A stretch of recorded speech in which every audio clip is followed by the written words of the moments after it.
Underoos!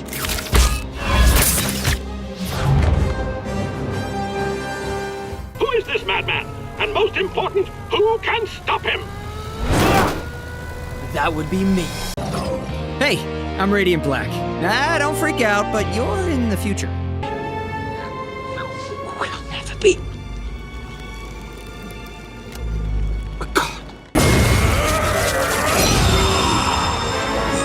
Oh, you know, not too terrible. He's young, he'll walk again. But you'll stay scared, won't you, punk? Come and get it.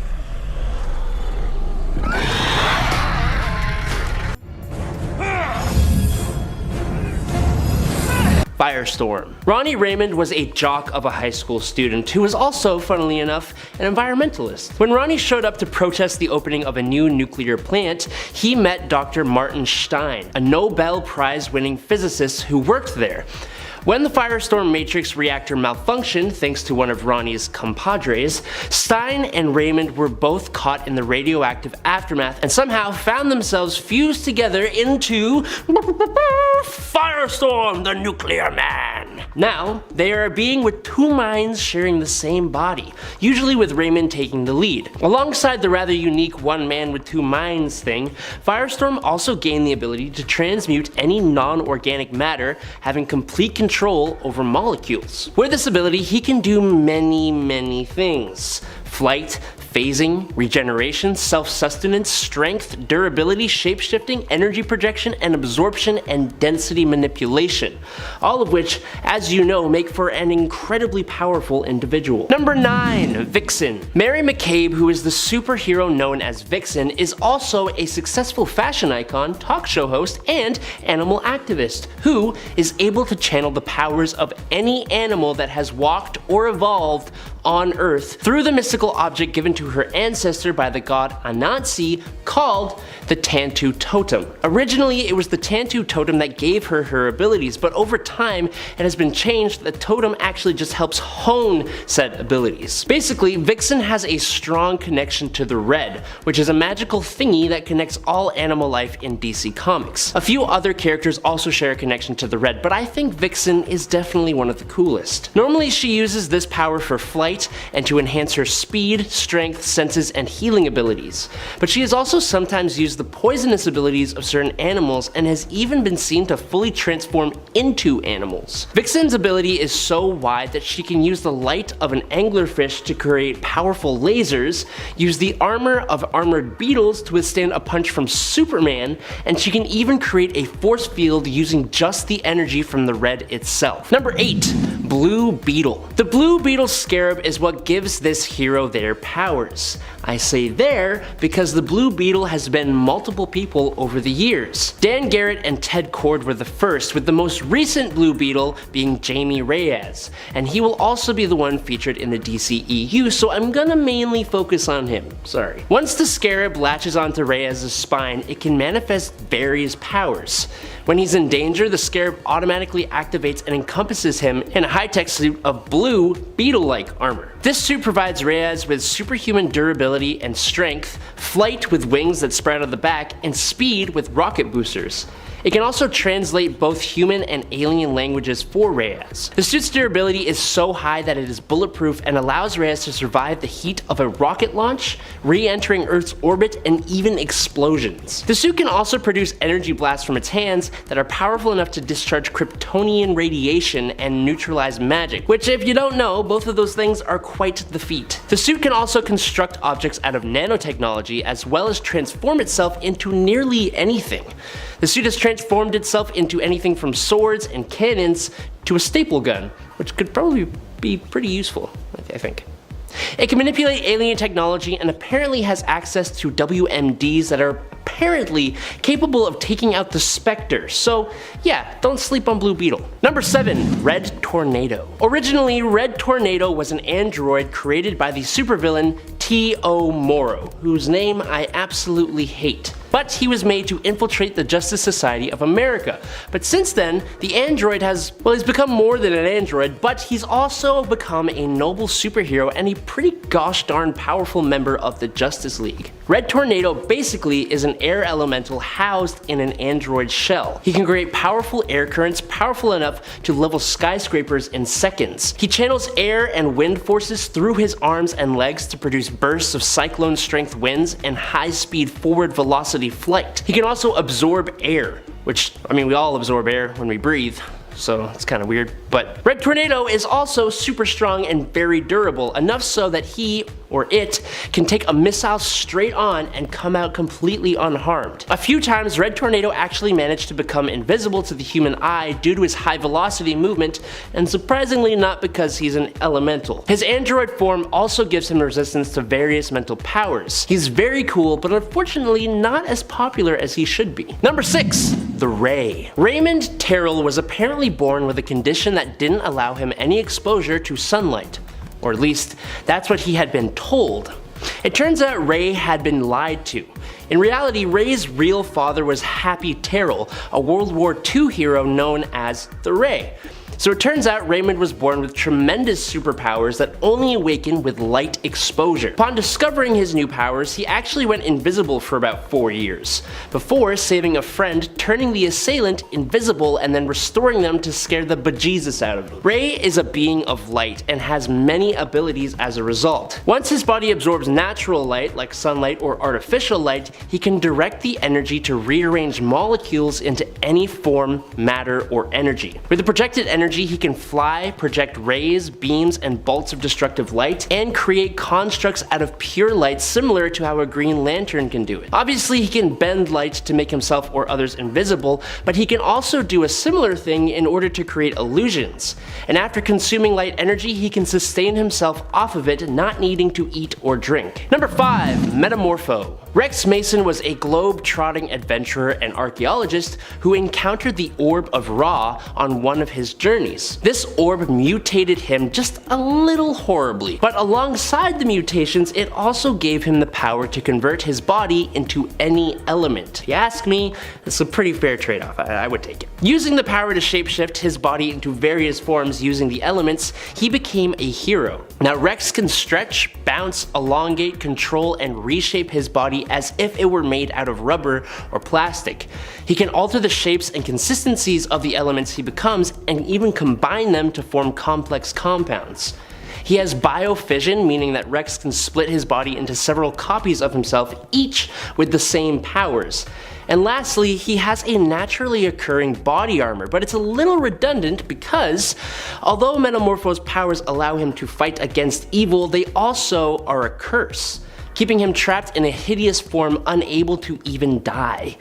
He's not hideous, honestly. People are just kind of judgmental. Number 4, Stargirl. Starting off as Star-Spangled Kid of the team Stars and Stripes with her stepdad, Pat Duggan, after joining the JSA, Courtney Whitmore is given the Star Rod when Jack Knight decides to quit being Starman. To continue his legacy, eventually she officially declares herself as Stargirl. Now, as Star-Spangled Kid, Courtney used the Cosmic Converter Belt, which enhances a number of Courtney's abilities, such as her agility, durability, speed, stamina, and strength, as well as allowing her to create Star Blast from the stored energy of the belt. When she became Stargirl, she still kept this belt, but now she's using the Star Rod, which allows her to fly as well as absorb energy which she can project into various uses, such as blasts and force fields. Also, because the rod is attuned to her, it can receive mental commands from a distance, so she can do multiple different things here. Pretty good. Number 3, Aztec. Okay, since we are talking about a character who has a lot to do with Aztec mythology, I will 110% mess up some pronunciation here, just a forewarning. Uno, the man who would become Aztec, was trained from birth by the mysterious Q Society, which is a secret organization dedicated to providing a champion for Quetzalcoatl. His mission is to prepare for the eventual second coming of the dark god Tezcatlipoca. To help with that, Aztec's power comes from the Mask of Warriors, which has been handed down from warrior to warrior over the generations, with their consciousness becoming one with the mask, meaning Aztec can call upon the experience of his predecessors in any situation, which is incredibly helpful. The helmet bestows its wearer with a variety of abilities other than that though, including enhanced audio and visual systems like X-ray and infrared vision. It protects the wearer, increasing physical strength, and will even transfer full motor control over to the helmet if the wearer becomes unconscious. The armor can camouflage itself, turning it invisible or reducing the wearer's molecular density.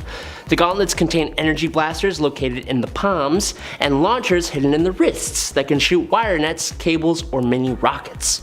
Kind of like Iron Man, the armor's chest piece acts as a power battery for the suit and also allows the venting of highly destructive energy that can destroy a whole city block. The suit also allows him to fly and allows Aztec to travel through space. It also looks super cool. Number 2, Mr. Miracle. Mr. Miracle was Scott Free, who is the god of escape in the New Gods mythology. So that's already a high level of praise. A Genetian raised on Apocalypse, Scott and Big Barda left for Earth, where he used the skills he learned in escapology both as a performance artist and in the Justice League of America. So, obviously as a new god he has immortality, super strength, durability, and agility, but the fun part is his escapology. Scott can basically escape from most things, even in his sleep, and no, I'm not joking. He is aware of the unconscious procedures he's mastered and can modify them in their use with other skills to use new knowledge. He's also very proficient when it comes to making traps.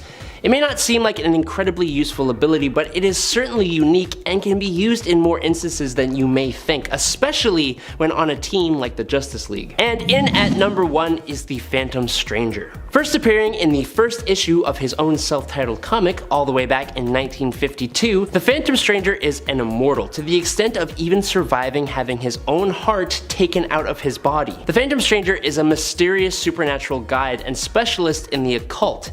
He can travel across space and time at will, even to magical dimensions, including the realm of the just dead, the antechamber of souls, heaven, hell, apocalypse, and the realm occupied by the quintessence. All of which is something very few Justice League members can actually do. There's a lot that is just kind of not known about this character, which is a purposeful thing, but it's a really annoying thing for making a video on him on YouTube. In the New 52, he is apparently Judas Iscariot, roaming the earth trying to make up for the guilt of betraying Jesus. I don't know where that came from, it just kinda is the way it is. He is one of the most powerful magic users in DC Comics, with his use of magic being almost unmatchable if not taken by surprise. Number 10, Hawk Girl, a classic. After assisting in the defeat of Barbados and the Dark Knights, Kendra Saunders' Hawk Girl was recruited to join the new Justice League as Hawk Girl, a core member of the team.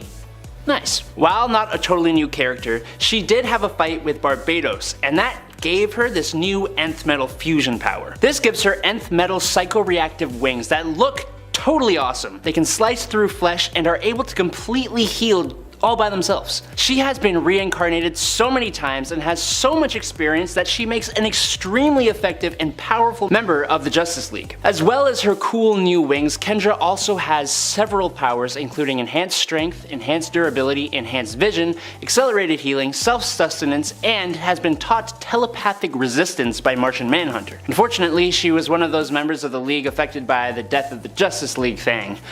But that leads us directly into the next 5 points, so that's good. Number 9, the Wonder Twins. Look, they aren't really Justice League members, but they were interns, which is like part of the way there, right? Maybe. If you watched that video about weird DC multiverse characters, then you know these two. The Wonder Twins are 2 alien siblings from the planet Exor, who possess some interesting shape-changing powers. The sister Jaina has the ability to transform into any animal, which is a potentially very useful and powerful ability, and it's always pretty fun. The brother, on the other hand, Zan, is capable of turning into water in any of its states, so liquid, steam, or ice. Again, potentially pretty cool, but more often it's not though. And honestly, he always seems to play second fiddle to his sister anyways. The two were first introduced in Super Friends, where they were much more cheesy and did a whole lot of fist bumping. They still do, but it's sweet now. Number 8, Jace Fox's Batman. Okay, yes, I'm structuring this a little differently. So after the death of the Justice League, 5 legacy characters have been teased to be stepping up into the mantles of their predecessors. Timothy Jace Fox seems to be the one stepping into the role of Batman. First appearing in Dark Knight's Death Metal #7 last year, he actually took on the role of Batman after Gotham became a police state ruled by the Magistrate, who hunted down masked characters, and Batman seemingly met his demise. That's Bruce Wayne Batman. Jace wears a batsuit very similar to the classic, only with a full face covering. In the art for the new Dark Crisis coming out next month, he seems to just have a regular cowl though. He has created a new bat symbol and has teamed up with Jason Todd Nightwing. He also hums to himself while fighting criminals, which is kinda cute, honestly. Number 7. Jo Maleen's Green Lantern. Sojourner Maleen was granted a Green Lantern ring after she was unceremoniously fired from the New York City police force. She became the Green Lantern of an unnumbered sector, with her first main job being in the City Enduring, an alien planet city inhabited by 3 previously warring races. She's tasked with solving the city's first murder in 500 years. Pretty serious. Jo's ring recharges over time instead of requiring a battery, which, as a trade-off, makes it a bit weaker. It's still a Green Lantern ring though, so she ain't someone to mess with. This non-reliance also proves really useful when the central power battery explodes at a Green Lantern meeting Jo was running late to, taking out a bunch of lanterns and depowering a whole heck of a lot more of them. She took charge here like a true hero should. She has been teased to be taking over the role of Green Lantern. Obviously. Number 6.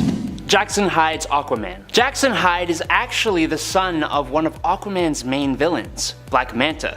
But luckily, he fights for justice, hence being part of this video. As Aqualad, with his hydrokinesis and Atlantean powers, he has been a part of the Teen Titans, Young Justice, and has fought alongside Aquaman against his own father, and has even temporarily stepped into the mantle of Aquaman in one of his major story arcs. He has proven himself capable, if not a little undisciplined, and he, alongside Jo Malene, Jace Fox, Yara Flor, and John Kent, was part of the alternate Justice League in Future State, so we know he has the means to take over the role. Just like the last two, he is poised to take over the position of Aquaman, allegedly, in the upcoming Justice League. Number 5. Yara Flor's Wonder Woman. Ayla was an Amazonian who left Themyscira and settled in Brazil, where she fell in love with a Brazilian river deity.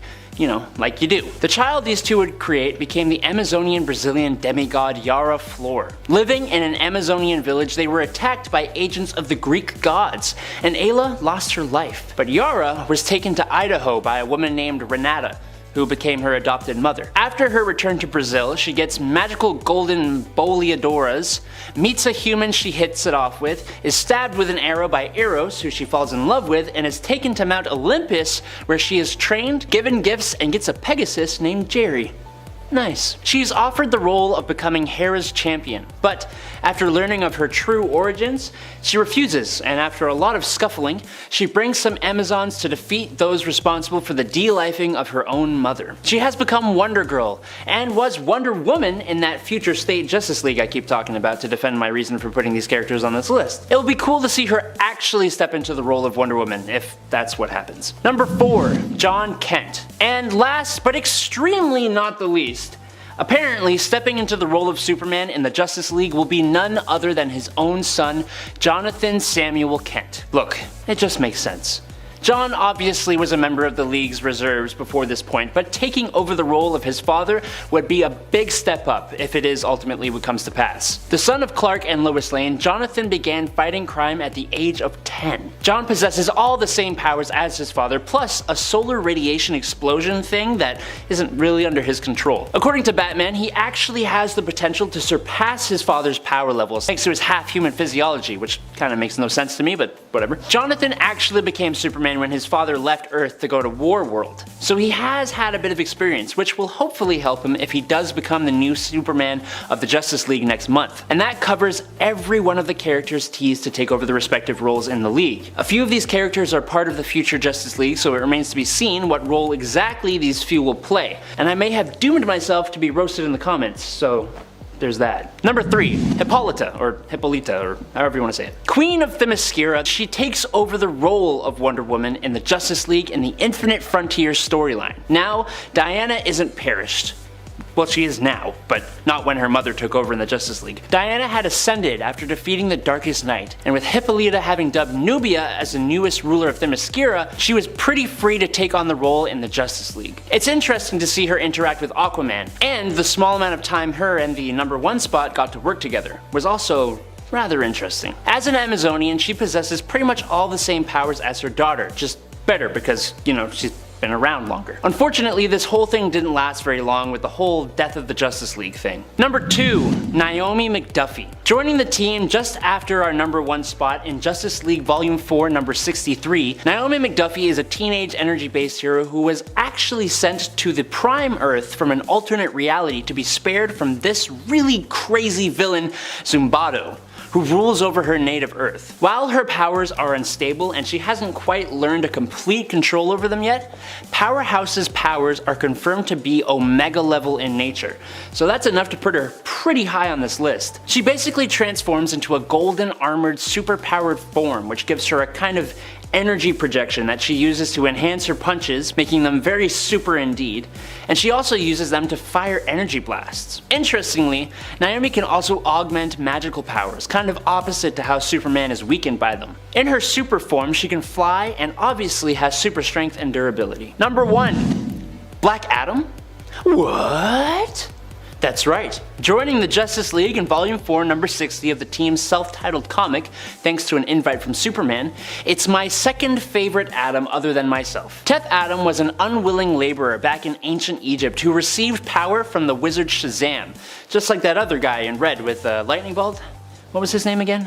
I forget. Black Adam actually loses his life, and after his resurrection was no longer powered by the wizard. Instead, he gained his power from 6 Egyptian deities: Shu, Horus, Amun, Sehuti, Aten, and Mehen. Funny how they happen to still spell it Shazam though, huh?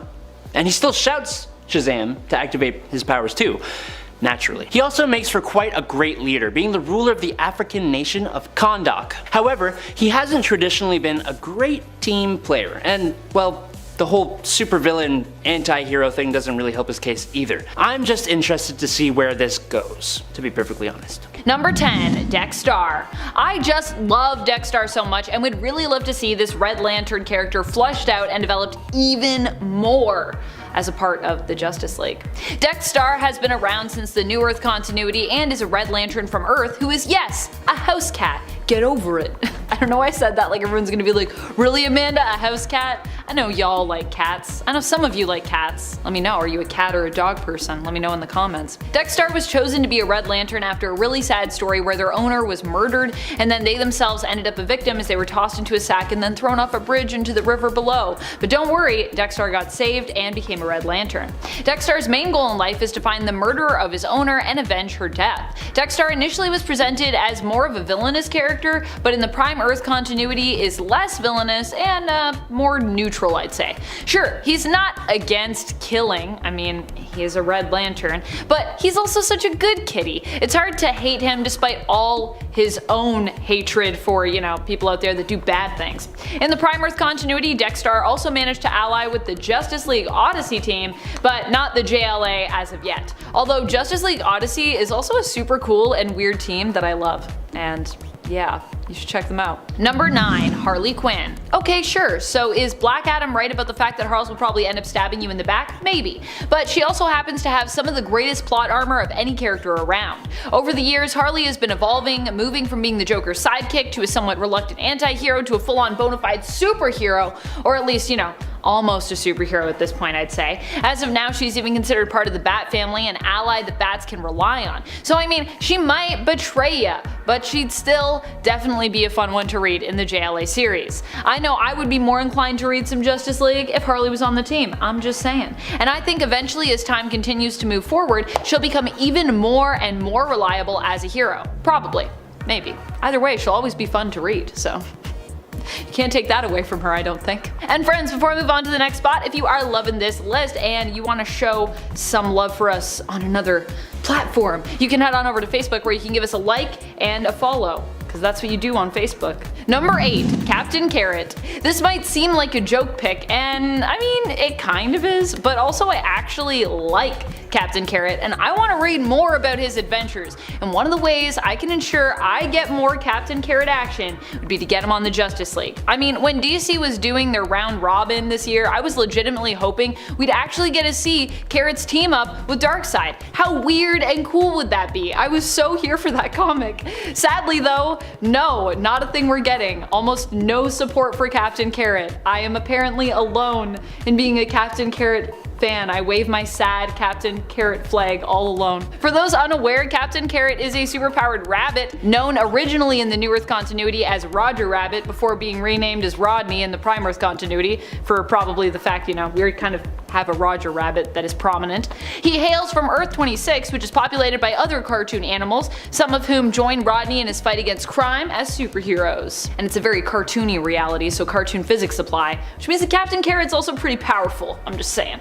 Cartoon physics are some of the most powerful stuff you can have in a comic. Number 7. Animal Man. Thanks to an encounter with some rather strange aliens, Bernard Buddy Baker gained access to the morphogenic field, otherwise known as the Red. This field basically allows Buddy to absorb and use different attributes of nearby animals while still being a human. So, he has been able to move his eyes independently like a chameleon, he's been able to ram against a speeding car with the abilities of a rhino, he can fly by tapping into birds, he's regenerated a whole lost limb by tapping into an earthworm, gained the strength to lift a car by tapping into a spider, and he's ran at 75 miles per hour by adopting the abilities of an ant. But his abilities have done some even more surprising things, like, for example, when a villain cut Buddy off from any nearby animals, he took on the attributes of the bacteria inside that villain's body, allowing Animal Man to duplicate himself, and he can even tap into the attributes of extinct animals like dinosaurs, which has allowed him to punch out a T-Rex and survive being crashed into by a plane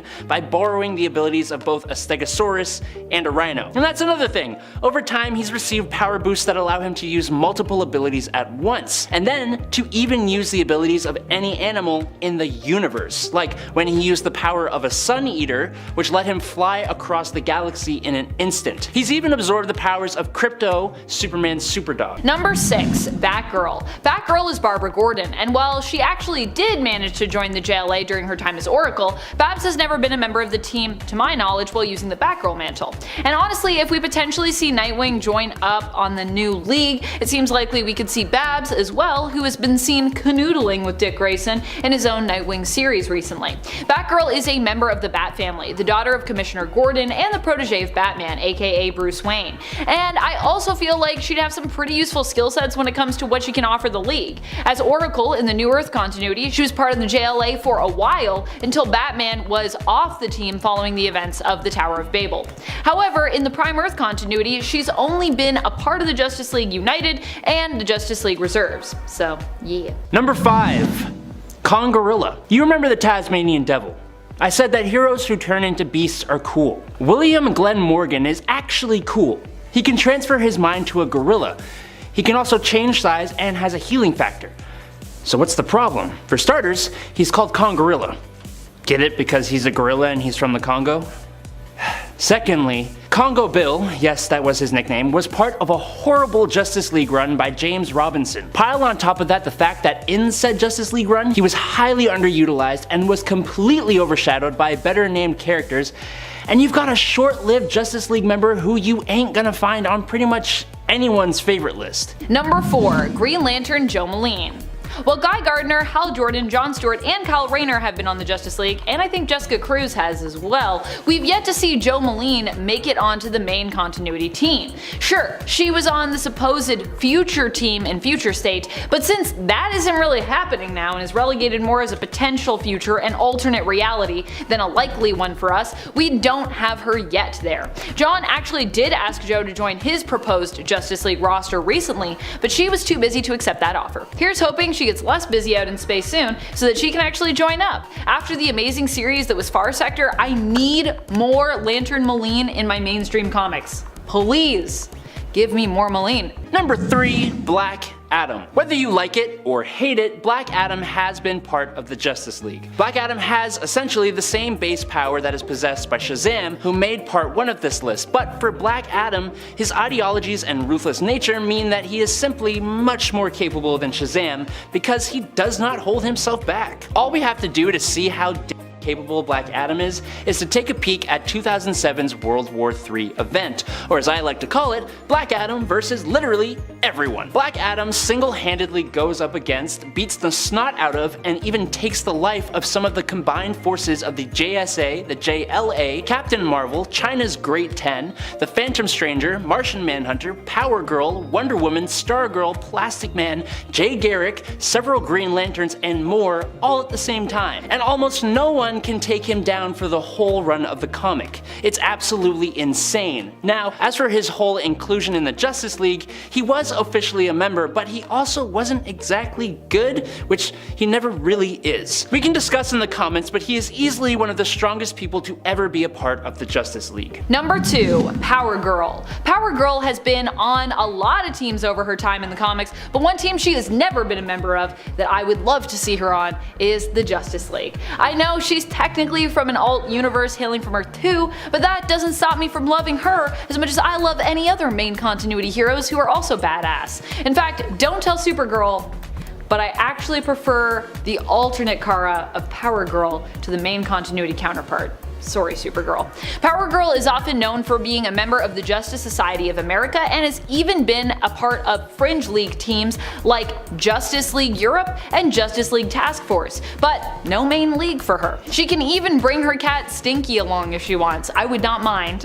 Bring Stinky. Number 1, Nightwing. Dick Grayson is a character who has served on the Justice League following the Blackest Night event, but that was way back in the New Earth continuity. And even then, that wasn't Dick Grayson as Nightwing on the team, it was Grayson as Batman. And this is Prime Earth now, and we still have yet to see Nightwing join the JLA. Now that Batman is gone following the death of the Justice League in Justice League issue number 75, it would be really cool to see Nightwing follow in his mentor's footsteps and even become the leader of the Justice League. This is implied at the end of Dark Crisis issue number 1 by Black Adam, or at least the inclusion, if not leadership, of Nightwing on the future team. But will it happen?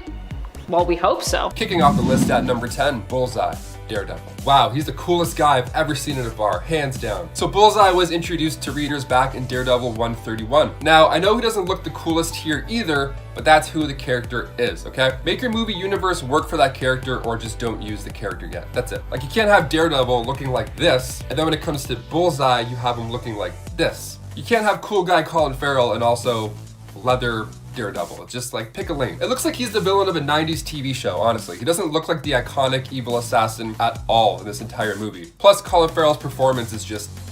Now, the Batman universe did Ben Affleck a little bit better, and now we can also look forward to Colin Farrell being in the Penguin in the new Batman, so it's good. It's like you start with Marvel, move to DC, or you start to DC, and then you move to Marvel. Proper transitions. And before we head over to number 9, if you guys could go ahead and give this video a thumbs up, because it really means a lot for us at the channel, and it also helps us out as well too. You guys are the best. Thank you so much for supporting. Now back to this list. Number 9, Silver Samurai, the Wolverine. Alrighty, we got a cinematic masterpiece coming from Fox, because they just pump out the best superhero movies ever. The Silver Samurai in this movie has no mutant abilities. It's rather just an advanced tech suit. It was made up of adamantium from the orders of Ikiro Yoshida, and it was meant to prolong his life until he got Logan's healing factor. And it also looks like a Decepticon. Although it's based off of the original armor of the Silver Samurai, it just didn't work out. It was too much CGI, took you out of the movie, felt like you were watching Michael Bay's Ninja Turtles. It was just a mess. But while this Wolverine movie may be at the bottom of the list for many, I don't feel too bad for adding it in here because eventually we got around to James Mangold's Logan, which was a perfect send-off for the character. So far, there's only a couple of Fox characters that have been redeemed. Wolverine and some other mutant that I'm going to mention definitely later on in this list. Number 8, Vision.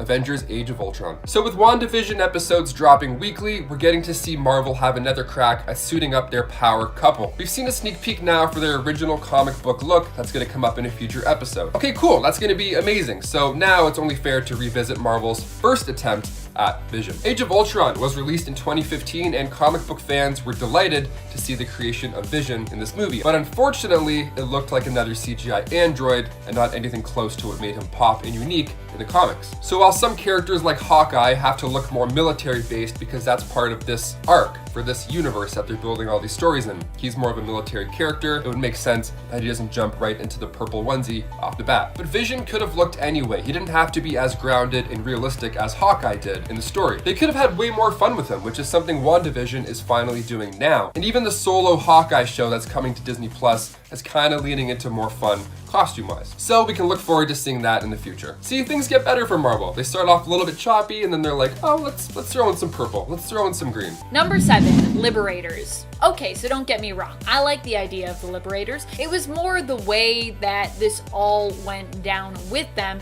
in the end, and the way that these international heroes, but villains to the Ultimates, were portrayed. The Liberators were a team of superpowered folks from around the globe who had come together to defeat the Ultimates so as to even the playing field on a global level for the rest of the world. Basically, these characters thought that the USA was becoming too powerful and was messing things up for other countries with their superhero team. This could have been an interesting story, actually, in terms of like global international politics, but instead it just became about how every other country was inferior to the US, with their heroes, the Ultimates, winning the day simply because they were kind of deemed superior. And I'm pretty sure there's a line in there that communicates almost verbatim that sentiment. Number 6, Apocalypse. X-Men Apocalypse. He made his first full comic book appearance in X-Factor issue 5. He's the big, brooding villain of the Marvel Universe, or one of them at least. And after the success of X-Men Days of Future Past, this movie was hyped up. The first mutant, near omnipotent superpowers, this guy is the big bad we've been waiting for in the X-Men universe. And the results were boring dialogue. The costume ended up looking like the sticky dude from Power Rangers movie. Ivan Ooze. Yeah, Ivan Ooze was the villain. Hi, can I get 4 tickets to X-Men Ivan Ooze? Thanks, debit. To be honest, I'd rather just watch Oscar Isaac act as a person, because it's usually pretty good. Ex Machina was an amazing performance. This movie just felt like a superhero movie with a budget every time I looked at him. And also, the guy's barely in the movie. Like, for the main villain, for Apocalypse in a live-action X-Men film, we got to see him for less than 20 minutes. In total. Halfway through number 5, Batman. Look, I know we all love Batman, and while Batman may not be entirely responsible for how his son Damian Wayne turned out, he is responsible for the 3 Robins who came before him. His crime-fighting antics and his insistence on bringing his basically adoptive sons on these crime-fighting missions got Jason Todd killed in Batman number 427 when Joker beat Jason with a crowbar and then dropped a building on him. Then Damian bit the dust in Batman Incorporated number 8, but he did end up bringing that one back 1 year later by going to hell and then getting Damian's body from Darkseid, so at least he tried there. Tim Drake and Dick Grayson also got killed thanks to being brought into the superhero life. Even if the death wasn't the direct result of Batman, he brought them into this life, or at least kept them in this life, so it's still indirectly his fault. Number 4, Doctor Doom. Fantastic Four 2015. And now we got number 4, same movie. Let's do it. While we're at it, I gotta bring up Doctor Doom from the same movie. Perhaps even worse than how bad The Thing looked, we have our main villain. Also, one of the biggest Marvel villains ever, of all time. Victor Von Doom was played by Toby Kebbell, who I'm a big fan of. His motion capture work for the Planet of the Apes movies were amazing. He's a fantastic actor. So dare I say, I was looking forward to seeing this movie in theaters. In the early 2000s franchise, we almost got him. We almost got Doctor Doom. We kind of got a comic book look and feel. A little bit. But even so, this was a watered down version of the character as a whole. Like, he's not a king yet. And the reboot back in 2015, when the first look of Doctor Doom was leaked, we couldn't even believe it. We thought it was fake. We were confused and kind of worried, but then, you know, maybe a little CGI will kind of clean him up a bit, maybe some post-production. Maybe we'll have a good Doctor Doom, right? Right? We'll get him next time, boys. Number 3, Wanda and Pietro. Initially, Scarlet Witch and Quicksilver had a similar relationship to their 616 counterparts, with Pietro being established as just an overprotective brother. Ultimates then took this a step further, with it being kind of a joke that they were maybe like a little too close, with them even being presented as being overly flirty with one another. But eventually, this was then taken to the next level. A level we probably never should have gone to, where the brother and sister duo were in a full-blown romantic and intimate relationship with one another, and Wolverine even caught them being intimate. And this was something that many fans felt was taking their relationship way too far. Pietro even is considered a rival when it comes to anyone else competing for Wanda's affections. I love how Earth 1610 was about trying completely different things with characters, and yet the close siblings were simply just like brought too close together. I mean, they could have done something really different with these two and made them like two estranged siblings or people that were like unrelated to each other. That's something that would really be breaking new ground. Like where's my story where they were like split up at birth and so they like never knew about the other one and then they find their long lost twin. That could be a cool story. Number 2, Galactus. Fantastic Four: Rise of the Silver Surfer. Okay, everybody heads up. We have a giant menacing space cloud coming in, and it's gonna kill all of us, so hit the deck. Galactus made his first comic book appearance in Fantastic Four issue 48 back in the 60s. He's referred to in this issue as the ultimate danger, and his looks match the description. He's the sole survivor of the 6th incarnation of the multiverse, and he was also the bad guy slash bad cloud slash thing that was coming in Fantastic Four: Rise of the Silver Surfer. We're used to seeing this guy as a giant, powerful cosmic being, but his big reveal in this movie was not there at all. All we got was a little sneak peek at his silhouette. But why did this happen? Why did they choose to do a giant Nimbus cloud instead of a villain? Let me explain. So 20th Century Fox, their rationale for having the character as a cloud was apparently to keep him discreet because they had original plans for him, and that was in a Silver Surfer spin-off. So they wanted that to be a tease and then furthermore explore his true look and story in the movie. So they wanted to kind of tease him first and then bring him in to the actual Silver Surfer spin-off, which would have been great, but we never got that. And finally, number 1, Deadpool. X-Men Origins Wolverine. Okay, possibly the worst cinematic debut of Wade Wilson. And we got 2 looks in that movie that nobody wanted. 2 for the price of 1. We got this one.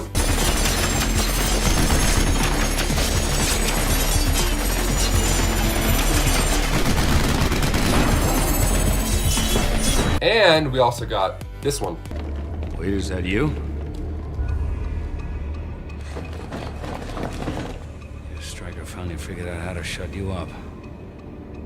Both were not received well. Now we're finally back on track with Wade Wilson. Just like Logan, we got that R-rated comic book character we should have always gotten. The merc with the mouth, and your plan was to sew his mouth shut. Okay, great plan. So he went from holding katanas wearing a red and black outfit to having blades in his arm while being naked. And what didn't help was the fight scene that followed this horrible reintroduction. Thank God they're trying again with these characters, but I mean, how many tickets do we have to buy to see your failed attempts? Number 10, Thor's Eye. Taika Waititi arguably saved Thor. He gave the character a complete makeover. He made an extremely fun sequel and the stakes were still extremely high. There's some major MCU moments in this film. Hela breaking Thor's hammer with her hand, Thor getting a haircut, Asgard is now gone, Odin also gone.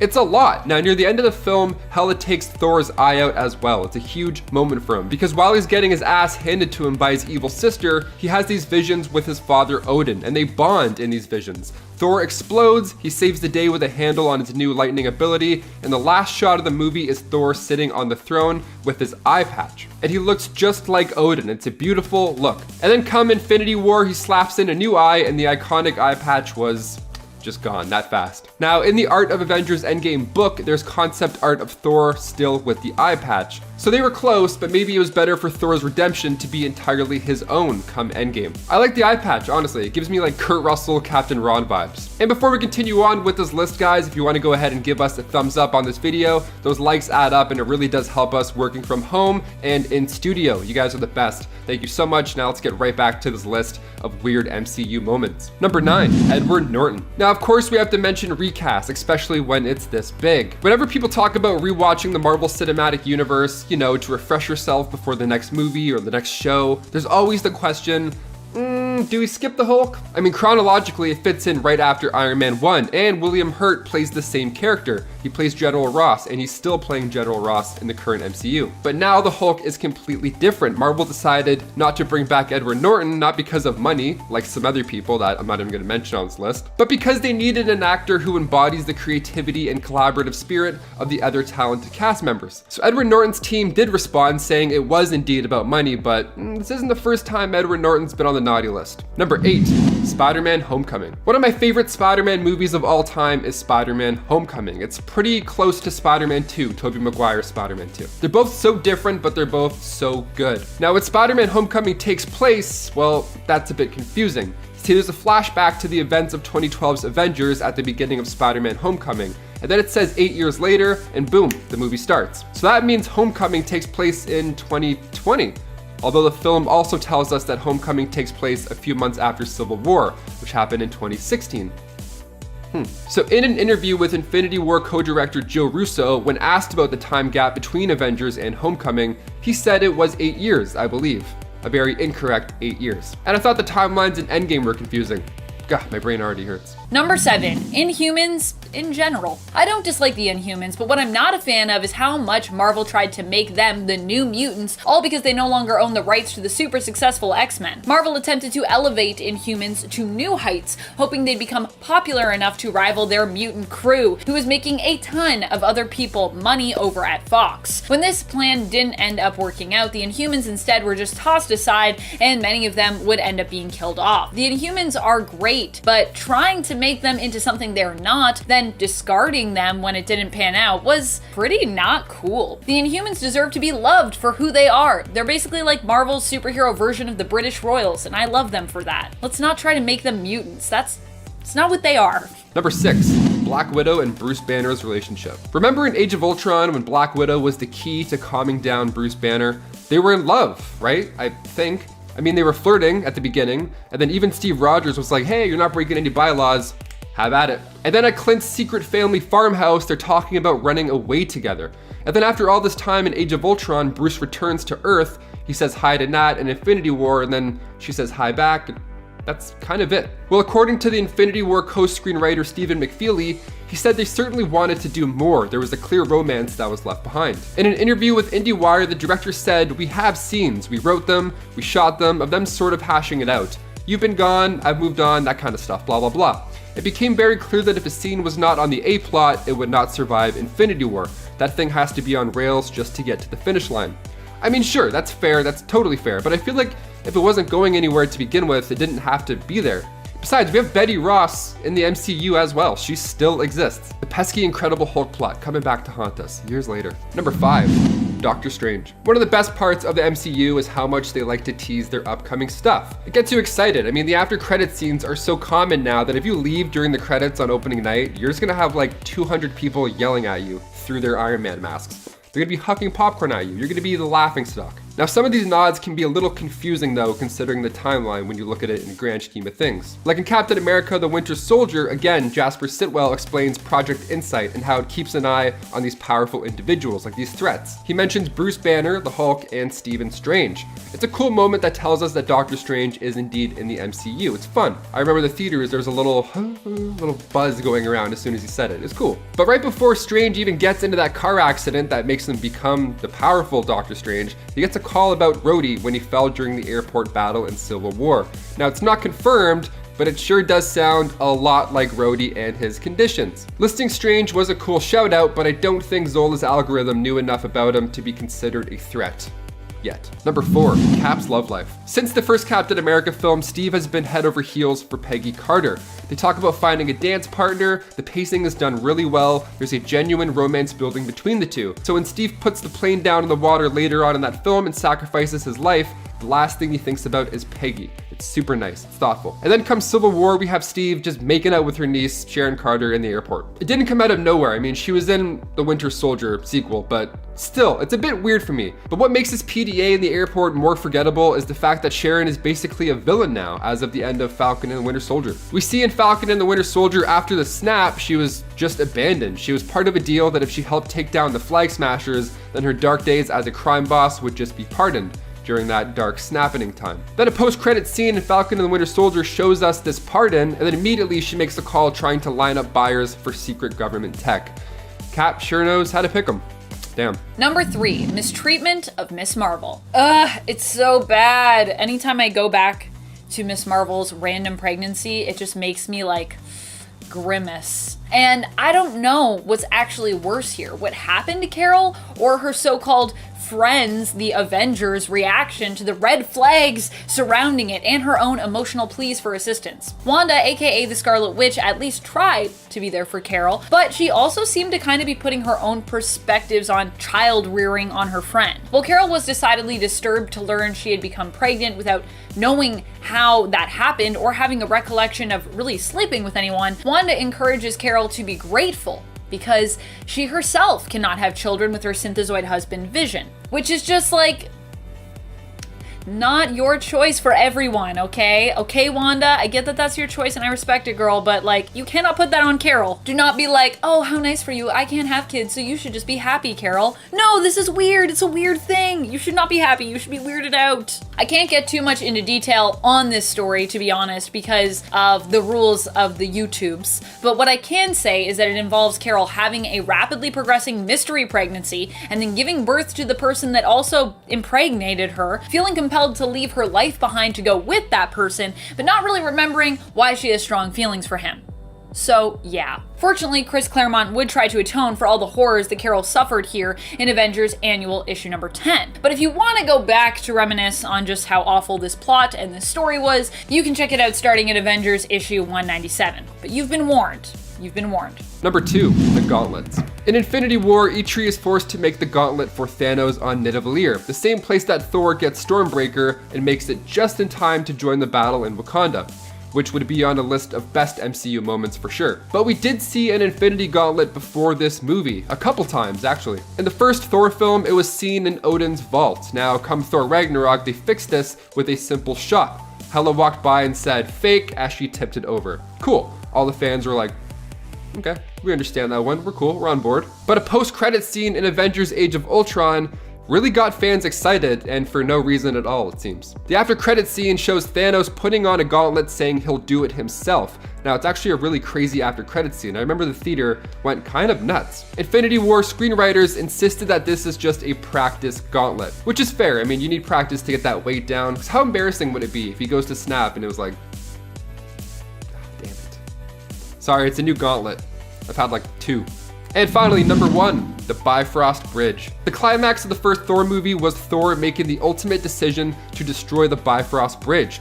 It's a huge moment. This means he won't see the love of his life again, and he saved Jotunheim from Loki, which is great. That's the main goal here. Now, when Thor returns on Earth in the Avengers, it's explained that this happens because Odin used dark energy. And at the end of Avengers, they used the Space Stone in order to go back. So far, this is making sense. But in Thor: The Dark World, that bridge is just fixed. It's back to normal, and we didn't really get an explanation. Or did we? In a tie-in comic, Thor: The Dark World Prelude, written by Craig Kyle and Christopher Yost, it shows just exactly how they fixed it. This comic showed Thor using the Tesseract to let the fires of Bifrost burn once more. And voila, Thor: The Dark World now makes sense again. Although we didn't see it on screen, we do have a slight explanation, so we'll take it. And at 10, Ambush Bug. Ambush Bug is just an all-around terrible character, okay? His real name is supposedly Erwin Schwab, but he has mental problems that prevent him from truly understanding the reality around him, so even his true identity might be no more than a delusion on his part. His origin is also disputed, although the most commonly accepted origin is that Brum-El of the planet Schwab sent his clothes from his supposedly doomed planet, hoping that his wardrobe would survive, only to have it intercepted by a giant radioactive space spider. In the resulting crash, only 2 articles of clothing survived, one being the ambush bug suit, which was subsequently found by Erwin. His powers include the ability to teleport at will, which is never explained, and the uncanny ability to annoy everyone around him, even more than me talking about the Hulk on this channel. This guy also started out as a supervillain, and the original pitch, according to the creator, Keith Giffen, the same man who created Lobo and Blue Beetle, was, quote, Bugs Bunny as a villain. And I think that says it all. Number 9, Tasmanian Devil, the Hulk, Wolfsbane, Beast Boy. Characters that change into beasts are awesome, depending what they turn into. So when Hugh Dawkins turns into a were-Tasmanian Devil, it's just not what anyone was looking for. While it may seem super fitting for the Australian to turn into a marsupial, and while he may look somewhat cool, I don't know. For some reason, he has a giant T naturally appearing on his chest when he transforms, just to make sure you know that he is not a wolf. but specifically a Tasmanian devil, because if he was a wolf then he'd just be another werewolf character, and he's way cooler than that. He's a Tasmanian devil. And that's cool, Mom! Oh, hold on, before we go on with the video, okay? You gotta come over to the new channel, my new channel, Minecraft Nightmare, okay? Look, scary Minecraft all the time. I know it sounds weird, but trust me, it's fun, okay? So come do it. Minecraft Nightmare. Link is in the description, I hope. And it ain't Nort. Some of us love an animal-themed superhero. Others love an animal-human hybrid superhero. However, those who find themselves to be fans of Squirrel Girl might not know about what is probably one of the worst DC equivalents, Nort, with a G. Originally a member of the Green Lantern Corps, which doesn't really mean much since there is literally a Green Lantern that is just a planet, Nort eventually became a member of the Justice League Antarctica, which by name alone indicates how meaningless it is in the overall JL hierarchy. And while his character may have been made as a joke, being stupid and incompetent by trade, it is still surprising just how bad he truly is. I mean, he's a red dog human, for God's sakes. Like, how do you come up with this design? Who thought that this would be a good idea? Number 7, I Vampire. I mean, it's me, so of course I'm going to want a vampire on the team. Of course I am. And what better vampire hero than Andrew Bennett? Basically, I feel like a lot of my ideas for who should actually be on the Justice League, if I were making a Justice League team with people that hadn't been on it yet, are informed by Justice League Dark. I guess I just want the JLD to be declared more mainstream by being our JLA team. Andrew Bennett has also been known as the Lord of the Vampires before, although not all vampires recognize his sovereignty. This doesn't change how powerful he is, even alone as a character. Bennett is immortal, can heal, is super strong and fast, can manipulate and control minds, can shapeshift into animals, and is even skilled at wielding magic. Later on in his history, but still. Also, after the disrespect of dying pretty much immediately in DC vs. Vampires when attempting to warn the heroes, I think he deserves a spot on the JLA just for that injustice. Like, I mean, it's DC vs. Vampires. What do? You kill one of the most prominent vampires straight out of the gate? Ugh, so disrespectful. And at 6, Blue Jay. Jay Abrams, known as the crime fighter Blue Jay, first appeared in Justice League of America number 87 in February of 1971, and was made as an homage to the Marvel character of Yellow Jacket. However, while Yellow Jacket had an explanation for his powers, Blue Jay didn't. He could shrink to 7 inches tall for reasons, and he could grow wings for more reasons. Seriously though, these reasons are never explained. And having no explanation is worse than the yellow sun giving him power. Having no explanation is worse than nanotech, for God's sake. Having no explanation is worse than Catman from Fairly Odd Parents. Blue Jay is just Hawkman with a stupid mystery, and that's not something I tend to enjoy, okay? It's freaking ridiculous. The lack of explanation as to how this man has the powers he does, and why, is ironically enough the reason he's on the list. Number 5, Supergirl. It's funny, when I look up how powerful is Supergirl, I found more stuff about how she isn't more powerful than Superman, as if saying that Kara Zor-El is stronger than Kal-El is insulting their own masculinity. Kara is technically older than Kal is, and she also never learned to hold back, meaning she goes in with 100% effort. This made her appear to be much stronger than Superman when she showed up on the scene, but Superman has been absorbing the rays of our sun much longer, meaning he inherently has more power and more knowledge of how to use it, and his ancestry makes him just better than most other Kryptonians. That's the same reason, or part of the reason, why he was stronger than Zod. So now all the Superman stans can just like chill out for a sec. Supergirl has the potential to have all the exact same abilities that Superman does, but at a lower level, which still makes her insanely capable and one of the strongest beings in the universe. She has fought Barry Allen pretty successfully, obviously not trying to hurt him though. She put up a decent fight against Wonder Woman, though she still got kinda destroyed, and beat the snot out of Cyborg Superman, and then there is Power Girl, the Earth 2 counterpart of Supergirl, who seems to be even stronger. And at 4, Godiva. Dora Lee is the British superhero Godiva and a member of the Justice League International. And her power? Prehensile hair. Sometimes called psychokinetic hair, prehensile hair is a term used to describe the ability of some characters to move their hair in impossible ways, kind of like a tail. Not only can the character move their hair, but they can also use it to wrap up opponents, knock out armored thugs, and contend with larger enemies. But you know what? That isn't even enough for me to consider her a decent Justice League International member, okay? Because like, what? Basically, this is Rapunzel so blasted out that she whips her hair back and forth like Willow Smith, and thinks that she's controlling her hair with her mind.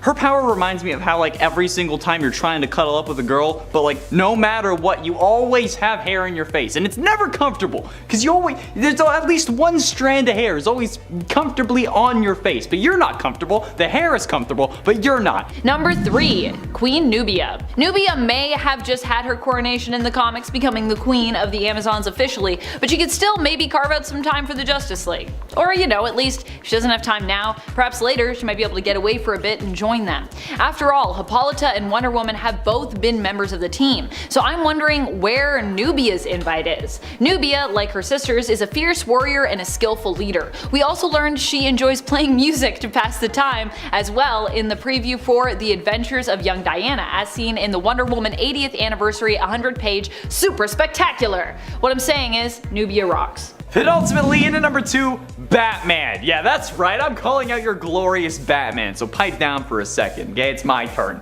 While being one of the founding members of the League, Batman has had some serious trust issues that bring down the team. Mostly I'm talking about his whole various plans to bring down the members if they end up going rogue thing. An understandable concept in theory, but I mean it doesn't really go over well considering how Ra's al Ghul steals the plans and then puts them into action. While yes, he isn't as bad as some of the other characters on this list in their contexts, in this context, he really does screw up. I mean, if they weren't the protagonists and their deaths wouldn't result in the loss of millions of dollars for DC, they would not have been able to stop Ra's from wiping out every League member and just taking the whole League off the board. Let's be realistic here, okay? Batman may be good at what he does, but he's not a good teammate. Batman is amazing at whatever he's doing at the time, unless that thing is being on a team, in which case he kinda sucks. And it's, you know what, he's one of the worst Justice League members because of this. Get mad all you want. Deep down, you know I'm right. Number 1, Mistake. More like mistake. Look guys, I know it was a bad joke, okay? Everyone here told me it was a bad joke. I'm trying to do better. I will do better, okay? I'm sorry. Everyone loves a comeback story. When Miss Tech, a woman named Seong Barclay, first came on the scene, she was a pretty low-tiered villain. She wore the armor of her late father, which gave her a masculine-looking physique while in the suit, and she had energy-projecting abilities. Eventually, Martian Manhunter recruited Miss Tech for his Justice League task force, which, I mean, how could she say no? Maybe if she took into account her claustrophobia. Superheroing doesn't necessarily bring you into confined spaces, that's fair. But when there is a possibility of being put into a spacecraft and going off into space, that's when things get a little problematic. And it's what they did when the Justice League task force had to go into space and Miss Tech panicked. She shot a hole in the craft and got sucked out into space, ending her short-lived membership on the Justice League task force. I almost feel bad for her. Not really, almost. Number 10, Constantine, or Constantine, or whatever you want to say. John Constantine is a really fun inclusion for this list because he is extremely powerful and not powerful at all at the same time. John can wield magic for sure through years and years of learning, training, traveling, but he doesn't have any kind of magical affinity or any kind of beneficial magical family heritage. John relies on actual magic as a very last resort, and the magic he knows how to use isn't anything to scoff at. He has even, very momentarily, been able to hold back Dr. Fate, but using magic comes at a cost and he knows this. So, what Constantine prefers is trickery. Lies, deceit, traps, his wits, weapons, artifacts, backup, and calling in favors. John smokes, he drinks, he's in his middle ages, and he ain't in the greatest of health. He can throw a punch for sure, but most people are a physical match for him. But at the same time, he has been able to trick, outsmart, or overpower gods, demons, and angels, Batman, Superman, Darkseid, Swamp Thing, Dr. Fate, the Phantom Stranger, the Spirit of Justice, the Spectre, who's the Spirit of Vengeance, Lucifer, and even the Presence, who is basically DC's version of God. He tricked the Presence into curing John of cancer and granting him divine protection by selling his soul to 3 separate Hell Lords who would start a civil war over his soul, which would spill out onto Earth and into heaven. You don't sleep on this bad-mouthed middle-aged man. Number 9. I, Vampire. In comparison to most of the other characters who have made this list, Andrew Bennett as a vampire is kinda squishy. Vampires are practically indestructible and can regenerate any damage done by consuming blood. They have superhuman strength, speed, reflexes, stamina, can transform into bats, wolves, rats, and mist, and have enhanced senses and a bit of psychokinesis. But despite that, they have some major weaknesses that pretty much everyone is aware of, with a big one being the frickin' sun, unless they can find a way to temporarily make themselves immune. But for I, Vampire, he has a peculiar ability to eventually automatically revive himself after he is killed, even if he becomes a pile of ash from the sun. He has even survived the end of the universe. Now, this ability is a bit of a mystery even to Bennett himself. When he survived the end of the universe, it was at the will of the Presence, leading some to believe that this may be true in all cases, but that's not actually confirmed. The point here is that he is literally unstoppable because he will always just come back. Is it cheating? I don't know, maybe, but if it is, then our next spot absolutely is cheating. Number 8, Deadman. While I, Vampire, will come back from the dead every time, Deadman is already dead, and therefore pretty much can't be touched except by magical artifacts, or magical beings, but even then he can usually give them a good beating. Boston Brand is a ghost. Sorry. Giving him some pretty limited abilities like intangibility, flight, and invisibility, plus a little bit of dimensional travel, which is a bit more useful. But where he truly becomes powerful is in his ability to possess other people. Now, of course, this ability isn't always reliable because there always needs to be some kind of challenge to nerf an ability like this. Batman, for example, is a struggle because of his incredibly strong mind, and there are a lot of strong-minded individuals in comic books. Plus, he can't control people who have already been hypnotized or who are immune to being possessed, like the Spectre. But there are still quite a few extremely powerful characters who he could potentially, and has, possessed. Judy Moon, the Enchantress, Swamp Thing plus the Green, Pantheon, who is an elder god, and the multiversal entity known as the House of Mystery have all been possessed by Deadman. But there's no reason he couldn't possess Superman, Wonder Woman, and a large variety of other heroes and villains. Number 7. Faith. When the original Justice League was teleported thousands of years into the past, a new Justice League was formed, and Faith was one of those premier members. Only she was more like the member. See, the problem with Faith was that she solved pretty much any problem. She would almost always show up with some new power that was exactly what the League needed at the time. When she was part of a Black Ops team before the Justice League, she was literally nicknamed the Fat Lady. She ain't fat. It was a reference to the saying, "It ain't over till the fat lady sings," because literally whenever she showed up, the fight was over. So then what's the point of having a team at all? Fans found her boring, and she was basically just a plot device. A waste of a powerful character, if you ask me. Number 6. Aquaman. The ocean is a genuinely terrifying and interesting place. As such, the Atlanteans of DC Comics possess a few advantages over us regular humans. They have super strength, speed, endurance, and durability, all in order to help them survive the mind-boggling pressure at the insane depths of the ocean at which they live. But Aquaman himself is a royal Atlantean, which means that he is a super Atlantean. His strength and durability has allowed him to close the Marianas Trench, go toe-to-toe with powerful foes like Martian Manhunter, Lobo, and Wonder Woman, and tank blasts from Starro. His speed, which is often forgotten about, allows him to swim at 10,000 feet per second, and he can move even faster without the pressure or drag of water, allowing him to dodge bullets and catch lasers. But Aquaman has quite a few other advantages. His control over sea life has helped him in a large majority of his fights,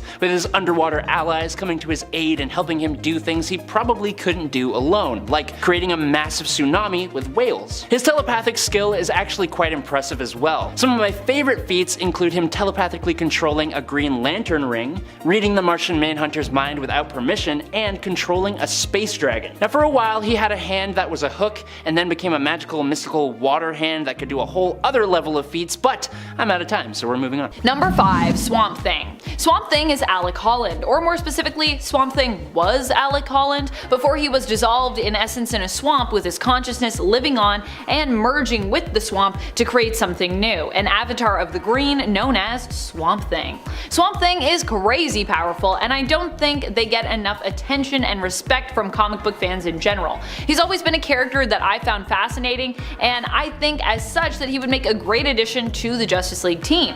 Sure, Swamp Thing has been on the Justice League United team, Justice League Dark, and is part of the Justice League Reserves, but he's never been a member of the full-blown JLA, and I think there is a lot that he would have to offer on that team. Also, like I said, I do kind of just want a Justice League Dark to be the JLA. Number 4, Swamp Thing. Alec Holland was a chemist and botanist who spent most of his efforts creating a chemical formula that could increase the growth speed of plants and even let plants grow in abnormal places. Unfortunately for Alec, the lab he was working in was sabotaged and he passed away in the ensuing explosion and fire while running out into the swamp where his lab resided. Since his body was covered in the formula he created, his consciousness was absorbed by the plant life of the swamp. In a new human-like plant body, Alec rose as the Swamp Thing. Alec was now an earth elemental and avatar of the green, essentially a god of plants. With unimaginable levels of superhuman strength, durability, and inability to feel pain, regeneration from plant life, he can move at the speed of light, alter his size drastically, shapeshift to allow himself to have other abilities like flight, he can duplicate himself, has chlorokinesis or control over plants, which allows him to teleport through plant life, as well as, and thanks to his connection to the green,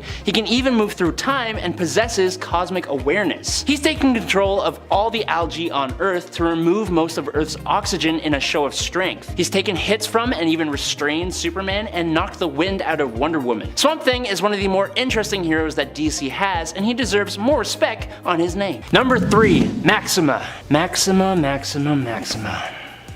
You had the potential. You see, Maxima had a power set that put her on par with the likes of Superman. She was also an alien from the planet Almerac. The problem with Maxima doesn't come from her powers or anything like that. No, see, the problem with Maxima is that her planet's population is dwindling, and her #1 goal is to find a man to do the repopulating with. Seeing Superman as the perfect mate, she goes after him only to be turned down, leading her to join a Superman revenge-based team and then join the Justice League to try and seduce him. Surprisingly, it didn't work, and she would turn her sights on Captain Atom and then Amazing Man. And then she bit the dust thanks to Brainiac. She could have been someone. She could have been a contender. Number 2, Dr. Fate. I honestly thought Dr. Fate was just a part of the Justice Society and not the Justice League, but I was wrong, and I'll admit that. So, while he should have been in part 1, he is making part 2. Hate on me in the comments if you want, I literally don't care. One of the first magic-wielding superheroes ever, Dr. Fate debuted in 1940, way before Doctor Strange. Technically, Dr. Fate is a name used by the wearers of the Helmet of Fate, which was created by the powerful sorcerer Nabu, along with the Amulet of Anubis and the Cloak of Destiny. When Nabu passed away, his spirit was absorbed into these items, allowing him to live on through his hosts. Now, while Kent Nelson was the first, characters like Inza Kramer, Jared Stevens, Khalid Nassour, and a few others have wielded the powers of Dr. Fate throughout history, inhabiting the Tower of Fate and fighting magical threats. The Helmet of Fate itself grants the hero their vast magical powers, which include reality manipulation, matter manipulation, and time traveling, among many other abilities, plus the knowledge to cast spells that can do even more. And in at number 1 is Lobo. Lobo is basically what would happen if you took Marvel's Wolverine and Deadpool and smacked them together, added a pinch of the Punisher, and then made him as strong and tough as Superman and coated him in Gene Simmons face paint from the band Kiss. Now, as with all characters' feats, we need to take it with a pinch of salt, because this Zarnian in one story was able to take out the New Gods, who are all ridiculously powerful, but in the same story, he was captured and restrained by 3 Green Lanterns. He's been able to knock out Superman, regenerate himself from a pool of blood, has been deemed immortal and banned from both heaven and hell, he can track anyone he has met across the galaxy, is immune to psychic attacks, he's a genius, can break the 4th wall, can possess others, speak 17,000 languages, can clone himself using his blood, can travel time and space with his motorcycle, and in one story, he literally takes out every single superhero, and man, he punched Santa's head off. That's just messed up. Lobo is almost completely unstoppable, and for some reason, he was very briefly part of the Justice League. Number 10, Tony and Natasha. Yep, in the Ultimate Universe of Earth 1610, Iron Man and Black Widow are an item. But what's worse, Black Widow turns out to be working as a double agent and betrays the team in Ultimates 2. Turns out she was working with the Liberators. This all happens just as Tony and Natasha are preparing to tie the knot. Fortunately, Tony is able to apprehend Natasha, stop her, and turn her over to the authorities, but not before she manages to kill his longtime butler and friend, Jarvis, and get all of Hawkeye's family killed and him captured. Tony finds himself distraught, and matters are made even worse after Black Widow's capture and later on her death, when a very intimate and personal video the two made together is leaked to the public. Yikes. Number 9. Actual Cannibal Hulk. Hulk in the Ultimate Universe was a much more gruesome version of himself. He was depicted as being a lot more violent, even killing people when he went into a rage. However, this is the Ultimate, so even this more violent and uncontrolled take on his character was not enough. Hulk wouldn't just lose control and kill people, he also had a habit of eating the people he killed as well. I mean, I know he's meant to be a monstrous figure even on Earth 616, but it feels like they took it a little too far here. Also, what's up with the Ultimate Universe and cannibalism? That's like a thing that just keeps coming up. Number 8, the one true enemy of the great Charles Xavier. Stairs! It was something that hadn't really been done when it came to defeating Professor X, throwing him down some stairs.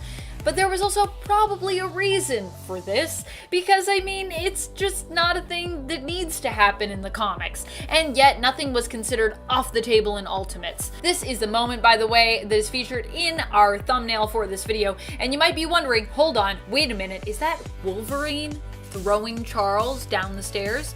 And fear not, true believer, at least they didn't steep that low. That's actually Mr. Sinister, and yeah, he looks a little different in the Ultimate Universe. If you're like, but where's his cape and the things? And it looks different here. In its 7th, Wonder Woman. Wonder Woman of Earth 31 should honestly have known better, and Superman is already on this list, so I can't really use him again. On Earth 31, Lex Luthor and Brainiac have taken over, and in this reality, Superman and Wonder Woman have a daughter named Lara. She ends up having both of the powers of Superman and Wonder Woman, but then they send her away. This causes her to develop a really narcissistic outlook on life, where she sees all those less powerful than her as below her. They then also use her to spring a trap. Thanks. Being sent away from his home planet, Superman should have known better than to do that with his daughter, but Wonder Woman should as well. She isn't as naive as Superman, and she should have a clear idea that this will only hurt her daughter rather than help her. I know you were trying to protect him, but like, you were literally basically gods, so... Number 6. Black Panther is Steve Rogers? There is a time that Black Panther is Steve Rogers in these comics. What went down is that basically Black Panther was recruited to the Ultimates but didn't really want to join the team. I mean, that's a whole other story that is pretty weird and problematic. He was kind of made to join the team against his will. On Nick Fury's orders, Black Panther, however, was also not allowed to leave or ever return to his home and see his family in Wakanda. Steve had been training Black Panther and he felt bad for T'Challa, so he decided to basically take Black Panther's place so that he could return home to visit his family. Temporarily, of course. At least, it seemed as though the sub-in was meant to be something temporary. It was implied in the comics that Black Panther would basically go visit his family for a while, and then he'd return to relieve Steve. That isn't what happened though, and instead Steve remained as Black Panther until eventually he just went back to being Captain America again, and Black Panther sort of seemingly disappeared off the team without any explanation. He does come back, I think, for one mission, and then he quits. But, yeah, it's also kind of weird that he quits. I guess things changed and he could quit at that point? Yeah, it's strange. Another one of the strangest moments in terms of this story is when Janet Van Dyne, the Wasp, seemingly recognizes that Steve is actually Black Panther because of the way he moves. Apparently no one else can move like Steve Rogers. Number 5, The Thing. Fantastic Four. 2015, very important number. The Fantastic Four movies are on here more than once and for good reason. Okay, so we head over now to the reboot that didn't do well at all. It was directed by Josh Trank, released in 2015, and is currently sitting at a 9% on Rotten Tomatoes. Also, the other Fantastic Four movies before this reboot didn't get the best of reviews. I mean, sure, they were made long before the MCU was established, so there's not much to compare, but they were fun at the time. I mean, I think I remember having a good time in theaters. I don't remember having a bad time in theaters like I did with this Fantastic Four movie. But with John Watts attached to take a swing at the franchise yet again, we have a little bit of hope. He brought Spider-Man back to life and did such a good job. So as soon as he announced that he was doing Fantastic Four, I think we're good. I think we're finally past the uglies and now we're gonna get into the goods. But let's look now at one of the many things that made this movie bomb. And for me, it was character design. It didn't work. It didn't pull me in at all. I didn't care about any of these characters. I didn't care about the Fantastic Four. That's insane. Like the Thing, he's a super rock monster with a literal heart of gold. His first appearance is fun. He's a fun major character. Keyword here is fun. In 2011, The Thing ranked 18th in the top 100 comic book heroes, and we still haven't really seen any movie do him justice properly. For starters, at least the version that Michael Chiklis played had an actual actor under the suit. We had an actual human to relate to in some way or another. Number 4, Magneto kills everyone. Normally, I wouldn't have a problem with Magneto killing people. After all, he's a major X-Men villain, and to have Magneto tell the story, most of the people that he kills, they deserve it. They themselves are usually murderers in some way. It's what makes him such a compelling villain, and at times an anti-hero.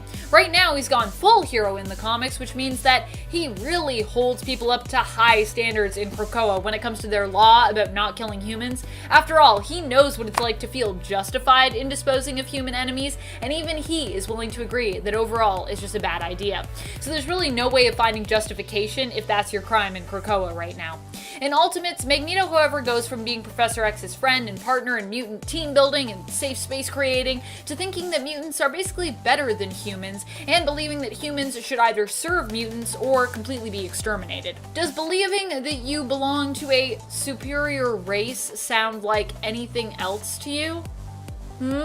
Magneto kills billions of people in the pursuit of this belief, which, considering his history as a victim and survivor of the camps in World War II, is pretty shocking and feels out of character. And if you're wondering, well, is that still a thing in Ultimates? Yeah, I'm pretty sure that's still established in Ultimates, so yeah. And at 3, Spider-Woman. Crime fighting while having kids is one thing. You can come home and then you can make them dinner, no matter the irony in that. But fighting crime while actually pregnant is an entirely different story. Sasha talked about this a while ago and then continued to complain about it in the office. Drew is a great, loving, and caring mother. She actually gave up being a superhero to take care of her son. But she was still fighting crime while pregnant. She wasn't worse at crime fighting, but that is not a smart move in the slightest. If we need to rush people to the hospital when they're pregnant and they fall down the stairs or have something hit their stomach, why the living hell would it be a good idea to go out and get shot at while pregnant? Sure, she's a superhero, but that child still hasn't fully developed. I'm sure that even if it's going to have superpowers, it wouldn't develop those right off the bat. Like, that would have to be the last stage of development. And by no means would those powers be powerful enough to prevent death in the womb. This was an insanely stupid decision no matter who you are. Number 2, Ultimates 3. Many of these worst moments that have been laid out before you today come to us from Ultimates 3, which is where the wheels really began to fall off the Ultimates train. I mean, Ultimates 2 also had its problems, but I don't know if there were quite as many as Ultimates 3. Ultimates would later be relaunched by Jonathan Hickman and Asad Ribish in hope to save it, but the damage had already been done. The line was doomed to die and would die during the incursions, with the worlds colliding and being rolled into one giant ball of fun that we'd come to know as Doom's Battle World. Of course, then later it'd be brought back, so nah. Number 1, Ultimatum. What could possibly be worse than a brother and sister in a romantic relationship and Ultimates 3, where many problematic stories either got worse or got started? How about the thing that simply straight up killed the Ultimate Universe, or at least felt like it tried to? Ultimatum. Ultimatum was the crossover event that caused mass devastation to the universe and the world, wiping out many of the characters that we'd come to know and love, or at the very least tolerate. Jeff Loeb was basically given the green light by Marvel to kill off all characters who were too similar to their Earth 616 counterparts to really shake up the Ultimate Universe. What ended up happening as a result was many people, heroes, and villains dying due to their heads being blown up or torn off, having an overly gruesome and violent end. Then there were deaths that were never even shown of major characters who died in the Ultimate Wave. And finally, there were also tons of characters whose corpses were eaten after or during their death, or who ended up tortured to death. It was just an overly violent mess of an event with death after death, to until you became just basically numb to what was going on. Ultimatum is also the event where Magneto decided to basically go nuts and kill billions of people. He would snap Professor X's neck and then would later have his own head blown off by Cyclops' optic blasts. Like I said, just so many heads being blown off. It makes my head want to explode. Boom. Number 10, Civil War II. I mean, why did this fight even happen again? Because Carol believed in future vision? But Tony, well, he doesn't like future vision. What is happening? What is this story? Whereas with the first Civil War, where the feud was all about whether or not superheroes should be registered government officials, which had two clear sides that each had their own merits, here we're arguing about something that no one really cares about.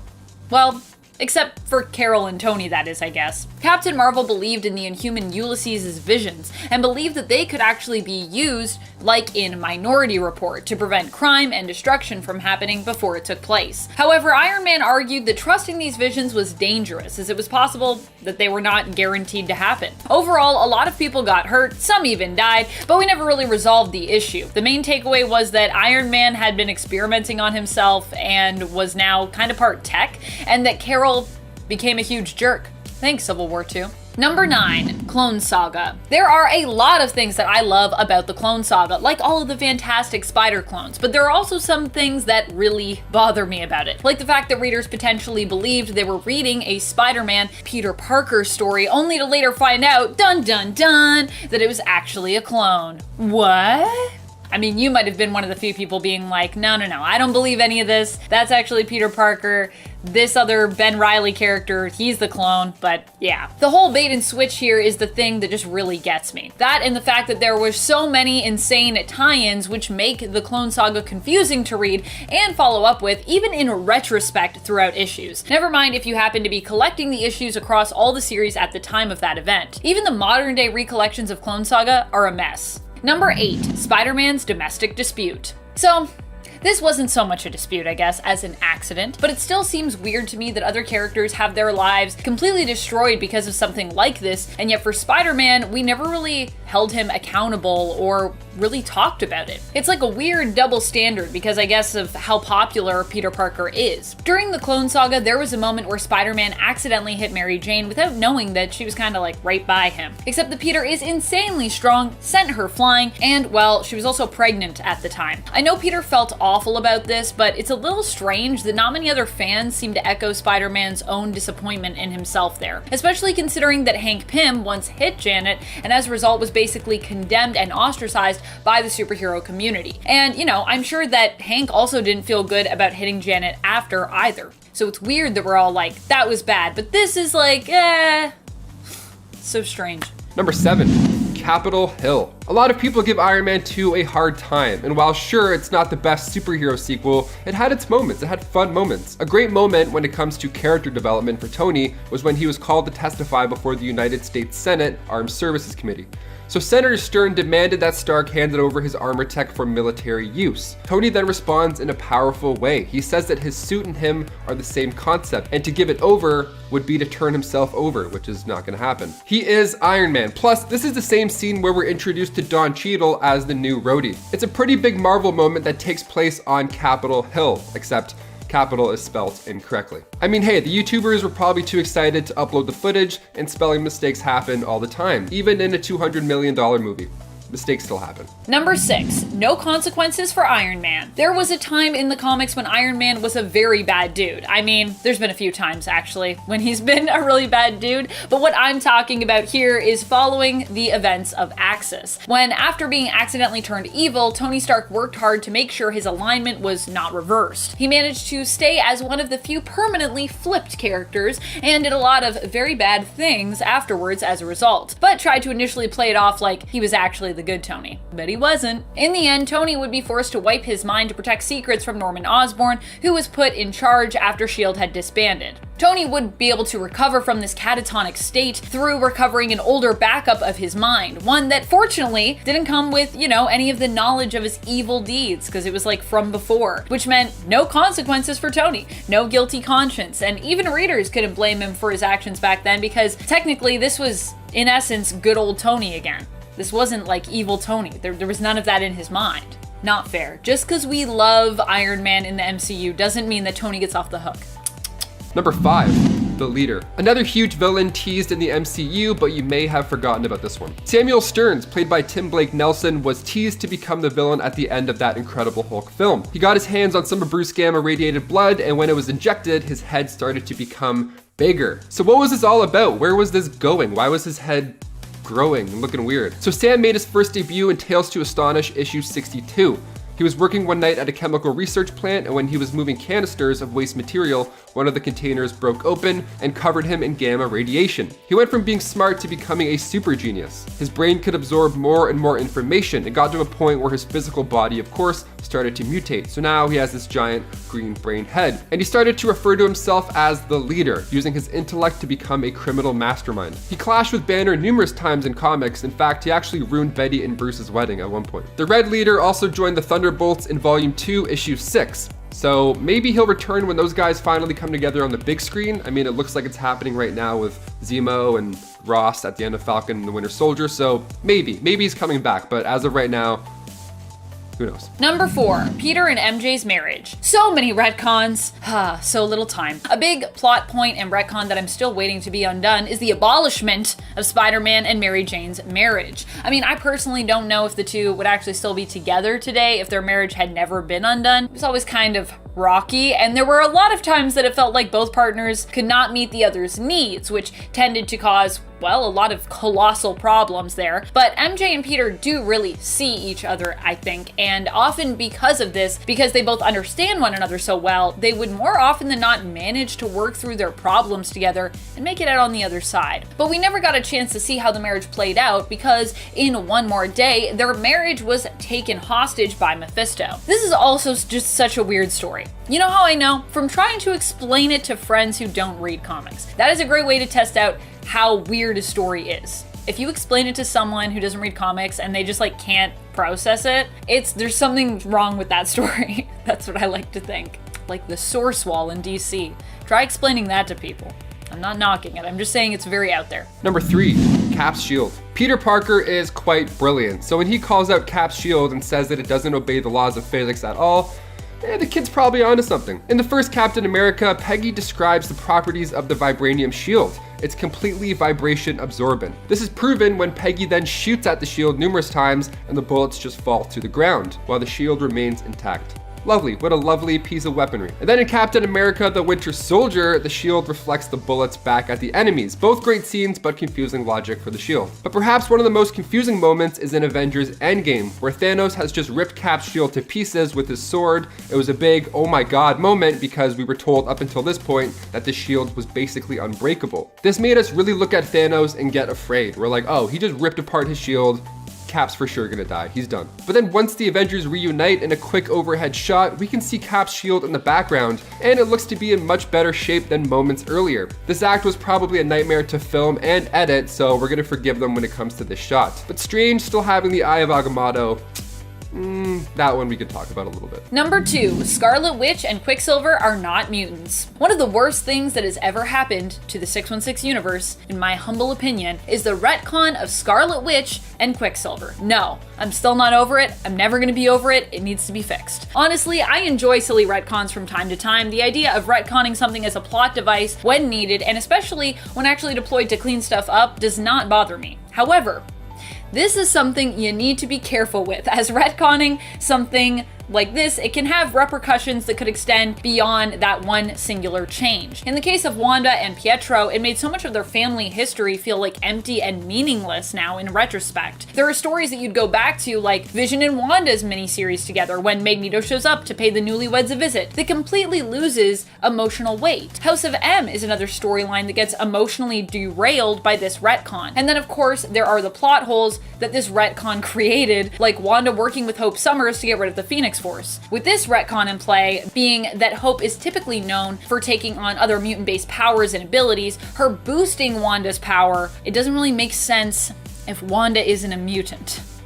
So, what? Number 1, 616 Gwen Stacy. To be clear, I don't actually have a problem with Gwen Stacy. I actually like her character and many other still alive versions of her from alternate realities. I'm typically a huge fan of those. What I don't like is how she was treated after her death. I'm not as conflicted as some Spider-Man fans about Gwen's death to begin with. I'm not like against her dying, but I'm not for her dying. But after she died, goodness, we should have just let the poor girl rest. Not only has she been brought back via clones too many times, and it also never ends well, but we've also felt it necessary to give her a darker, more horrible past, because that's what she needed, with her becoming the very young mother to Norman Osborn's twins. Just why?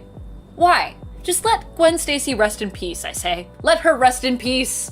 Coming in at number 10 is Calendar Man. Julian Gregory Day, whose name is a pun on the Julian and Gregorian calendars, has an obsession with dates, committing crimes that always have a relationship to the date that they are committed on, usually covering the major holidays. Like most of the messed up members of the Batman's rogue gallery, Calendar Man had a rough childhood. His parents neglected him, which almost resulted in his death from days of exposure, which in turn resulted in his complete psychotic break, an obsession with days and holidays. First appearing in Detective Comics number 259 in September of 1958, Calendar Man was a bit sillier, using different costumes to commit crimes based on the days of the calendar, like dressing up as an Indian magician representing the monsoon season. But after the Crisis on Infinite Earths, Calendar Man was barely used and instead got a great revamp by writer Jeff Loeb, Batman The Long Halloween. In this new version, Calendar Man was institutionalized in Arkham Asylum and was deemed as an insane, ruthless criminal with abbreviations of the months tattooed around his head in a circle with no silly costumes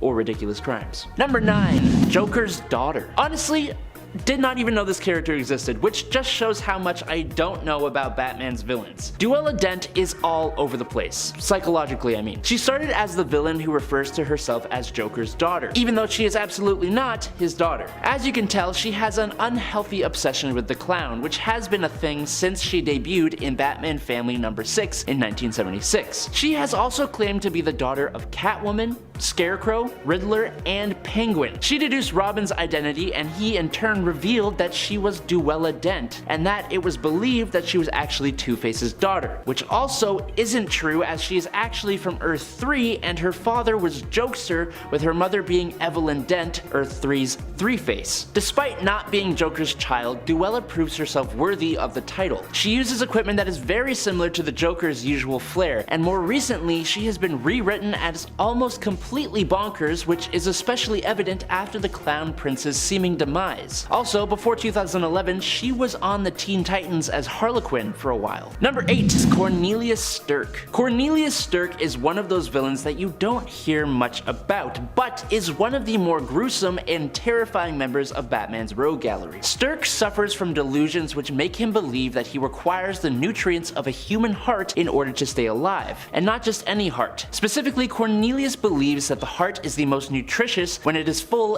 of norepinephrine, a natural hormone that secretes when a person is terrified, as well as adrenaline. So he uses his unexplained psionic ability to mentally make people perceive him as someone else, which, other than allowing him to break out of Arkham Asylum, also allowed him to get close to his victims and then completely terrify them in the most insane ways before he quickly ends them and partakes in a nice old hearty meal, literally. I think the interesting thing about Stirk is that he is actually really effective at what he does, being able to evade Batman and even render him unconscious on one occasion. Number 7. Flamingo. Eduardo Flamingo, known as Flamingo, is a world-famous serial taker of lives and assassin. He is well known for a specific thing he does, which inspired his sometimes name of the Eater of Faces, which explains itself, I'd say. Eduardo was actually a morally strong advocate and fighter against organized crime, but it changed when he was captured and underwent forced brain surgery that altered his personality, making him dangerously psychotic. Now, the incredibly colorful Flamingo is an enforcer and assassin, rocking a very unique look and somehow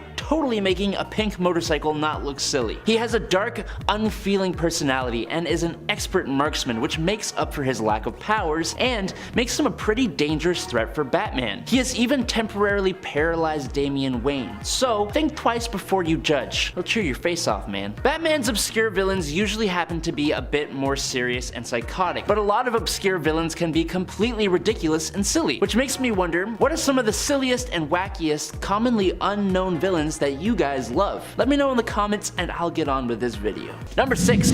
Humpty Dumpty. With his house being demolished, his dog being run over, and his parents being crushed by a Christmas tree on Christmas, things weren't too great for Humphrey Dumpler. He was mistreated by his grandmother, who he was forced to live with, and because of his appearance and mental capacity, he was bullied. Of all things, the last straw for Humphrey was missing a subway train. Humphrey was obsessed with fixing things, and since the missing of the train, he started going out late at night to disassemble and reassemble mechanical devices which had upset him in some way. But since he wasn't very intelligent and all the info he got was from books, the things he fixed actually caused a lot of accidents. The first was the same train he missed, which then crashed. Now going by Humpty Dumpty, he was tracked down by Batgirl, who dislocated her shoulder, saving him. Humpty Dumpty fixed her shoulder, but then also revealed that he had evolved from disassembling devices to disassembling and reassembling people. Namely his grandmother, who he believed had to have been broken and in need of repair. So he took her apart, then attempted to sew her back together again with bootlaces. Wow, that got really dark, like really quick.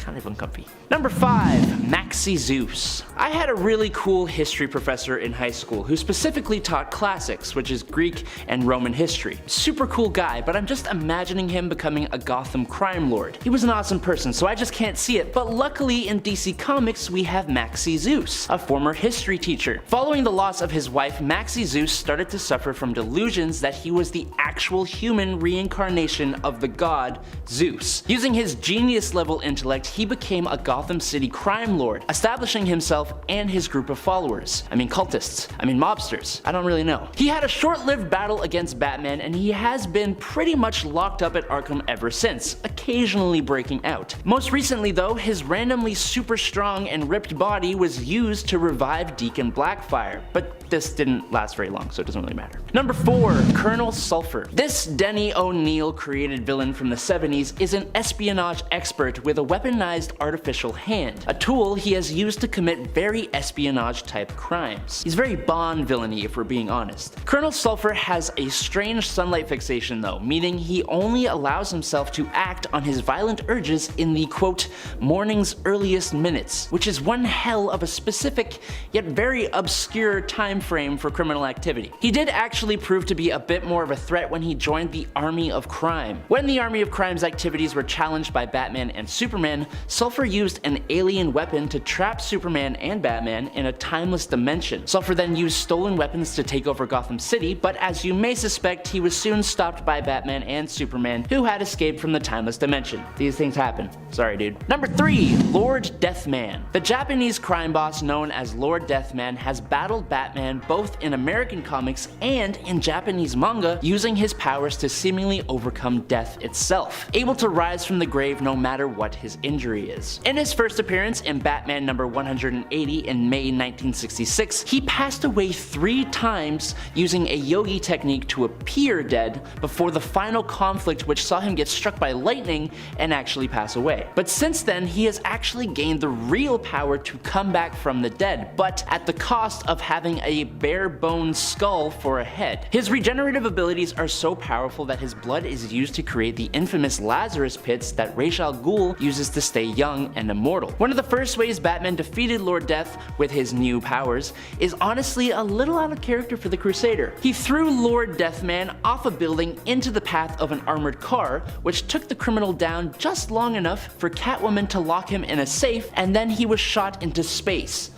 and he still came back. Number 2, the Condiment King. I think at this point, Condiment King is a little more well known, just because of how ridiculous he is. He first appeared in the DC animated universe as Buddy Standler, who was a comedian manipulated by the Joker into being a Batman villain. He became an even bigger joke of a character when he was introduced to the DC Comics as Mitchell Mayo. No, I am not joking, yes, that is his actual name. No one really takes Condiment King that seriously, and I can understand why, although it should be noted that he can totally stain your clothes, and if you're allergic to any of the condiments he fires out of his ketchup, barbecue sauce, and mustard guns, then he can be quite dangerous. What I'm most curious of is the quality of his short-lived restaurant when he temporarily went legit. Could you imagine if he couldn't even get food right?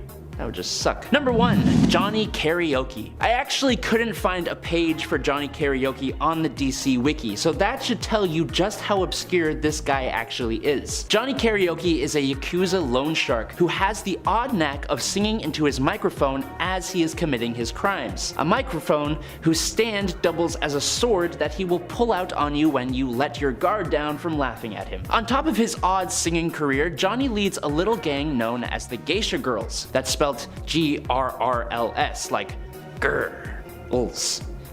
Very, very fear-inspiring. Maybe not the most intimidating of Batman's villains, not at all really, but this villain is honestly just too interesting to stay buried for too long. I'm personally advocating for the big screen debut of Johnny Karaoke, and it better be comic book accurate. And in at number 2, Shazam. With the mystical power of 6 gods, Shazam is not just said to be the physical equivalent to a baseline Superman, but he can almost definitely take on Superman himself, as the Man of Steel has no resistance to magic. Shazam has actually proved himself to be faster than and also able to knock out Superboy Prime, who is one of the most powerful versions of Superman ever, able to shake reality with punches, that kind of thing. But this isn't a list about people who can take on Superman. Batman has stated that Shazam is one of the most powerful beings on planet Earth for a reason. He has KO'd the god of evil and father of Darkseid, Yuga Khan, with 1 punch. And speaking of gods, Shazam has been able to defeat the DC versions of Ares, Atlas, and Thor, all of whom are incredibly powerful gods. While he is astoundingly strong, fast, and durable, Shazam's true potential,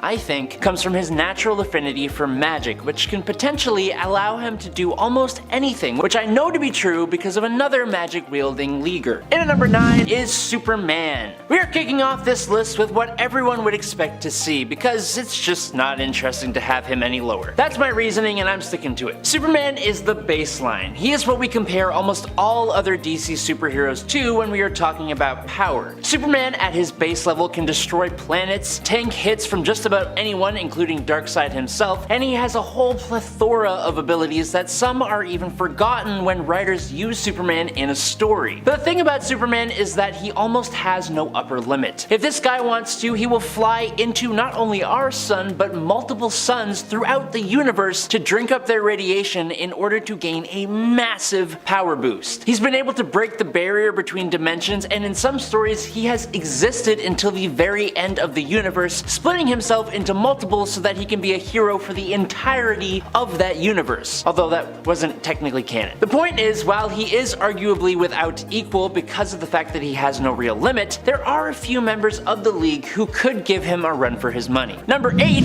Zatanna. A lot of people sleep on Zatanna, and that's a mistake. Zatanna is part of the Homo Magi race, giving her a genetic talent for magic that makes her one of the greatest magic users in the multiverse. Zatanna was born with magic, but she's not limited by that. With the addition of learned magics, Zatanna can cast a whole multitude of spells that allow her to do things like travel dimensions, summon objects and beings, perform telekinesis and advanced telepathy, redirect and return attacks, mess with the weather or even time of day, manipulate her own size or transform into basically anything, become intangible, and manipulate magical versions of the elements. But that's all the basic stuff. She can cast spells that can manipulate reality, alter the molecular structure of objects, and move forward, backwards, and freeze time itself, and that's not even getting into what she could do with black magic. Sure, she may not be as physically capable as some other characters on this list, but she has the potential to make child's play of most of them despite that fact. If you guys are enjoying this list so far, make sure to drop a like and subscribe here at Top 10 Nerd. And make sure to let us know any topics for videos you want to see in the future. But coming in at number 7 is Wonder Woman. As 1/3 of DC's Trinity, Wonder Woman has to make this list. Where Superman is a being of raw power, that, plus his outstanding moral character, are what makes him so unstoppable. But then we have Wonder Woman, who is almost equal in terms of strength, speed, and durability to the Man of Steel, but she's leagues and bounds above the guy in terms of her skill. In a melee fight, she will outmatch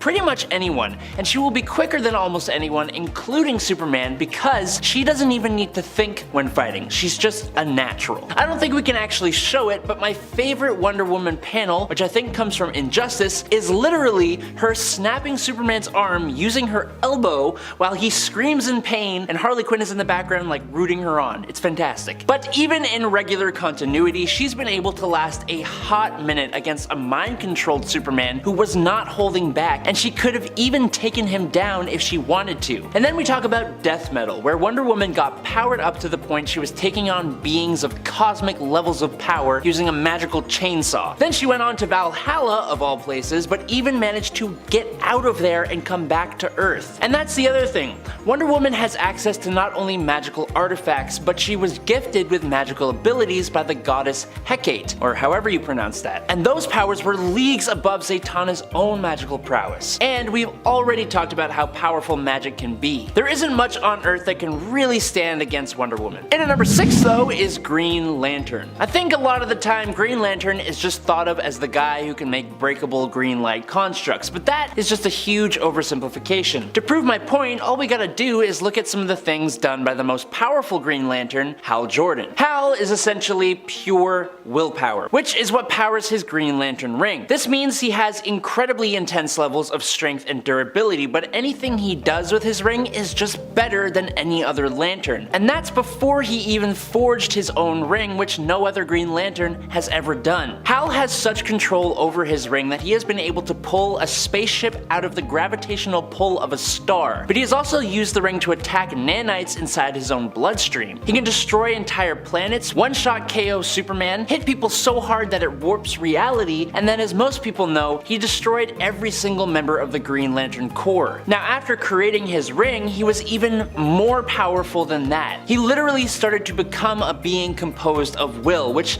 doesn't even really make sense, but means he can't really die. He obliterated Sinestro, who was powered up by Parallax. He moved so fast he broke the Speed Force barrier, tanked a massive blast from Mogo, who was a Green Lantern that's a planet, and Mogo was being boosted up by hundreds of other lanterns when that happened. And he created hard-like constructs that were actually alive and couldn't be beaten by the Green Lantern and Sinestro Corps combined. Absolutely insane. In at number 5 is Martian Manhunter. John Johns is another character that people really sleep on, but this guy is insane with his level of ability. There's a panel from the New 52 when Martian Manhunter is fighting off all the members of the Justice League at the same time. Let me break this down. With his left hand, Martian Manhunter is displaying his shapeshifting abilities, turning into a massive spiky club and whacking away both Cyborg and Hal Jordan Green Lantern. With his right hand, I think it's safe to say he's showing off his super strength, as he's got a power grip on the lasso of truth, and I'm assuming he's resisting its power, which is just a whole feat on its own. Behind him is Aquaman, who's like jabbing at Johns with his trident, but this is just going through the Martian Manhunter and is showing off his intangibility powers. And then we got Superman, who's flying around the fight at a decent distance away, while Manhunter is using his heat vision to keep him there. And then the funniest part is Batman doing absolutely nothing, just picking up the Flash, who seems to have just been knocked down. It's almost a perfect display of his abilities, but leaving out a handful, and one of the biggest. John is the most powerful telepath on Earth, and one of the most powerful in the universe. Martian Manhunter has been called the most powerful being on the planet, and he's at the top of the list of people that Superman is afraid to fight. That's enough said right there. Number 4, Orion. Orion is a new god and the son of Darkseid, and as such he's not only incredibly conflicted, but also incredibly powerful. He has many forms and he has many abilities. Orion is repeatedly praised and stated to be a warrior with, quote, skill and ferocity second to none, which allowed him to become the greatest warrior on Apokolips while he was undercover there. He is so astronomically strong that he has held open the hand of the god of strength and might, who had been threatening creation and ripping holes in reality with that strength. And he has stood against and beaten a sun-charged Superman one-on-one, something no one else in the Justice League was able to do. His durability is so powerful that he can tank star system destroying explosions. Orion is so fast that he moves with the speed of thought, and he's so smart that he was able to create the Genesis box, which can destroy and rebuild a universe. He can grow and shrink to any size, move through time, has a healing factor as if he actually needed one, has incredible super senses, and wields the Astro Force, which does a hell of a lot on top of everything, including matter and energy manipulation. But as an example, it once sealed holes in reality and knocked out Superman in a single shot. And that's all just Orion holding back and not using his true power called the Source of the Beast. And yet, he flies around space on a stupid looking scooter. And at number 3 is The Flash. Okay, look, I gotta tell you now that I'm actually gonna be talking about Wally West here. It's pretty well known that Wally is even faster than Barry Allen is, and I'd argue that he is the fastest speedster anywhere. In Flash Forward, Wally somehow went, quote, faster than the Speed Force, which means he went faster than the source of his own super speed. That makes no freaking sense! He can outrun Superman and Barry Allen. He outran the Black Flash, which is basically death, taking it to the end of the universe where it just ceased to exist. He has saved the Titans, who were all over the US, and he did it in 6.25 seconds. And my favorite point, there was a time that he saved the whole population of a city from a nuclear explosion as that explosion was going off, and he did it at like 1 billion times the speed of light. How does that even make sense? It doesn't. That's your answer. Wally West is insane. He can manipulate the Speed Force to make time basically irrelevant to himself, and he might as well just be classified as a god. Number 2,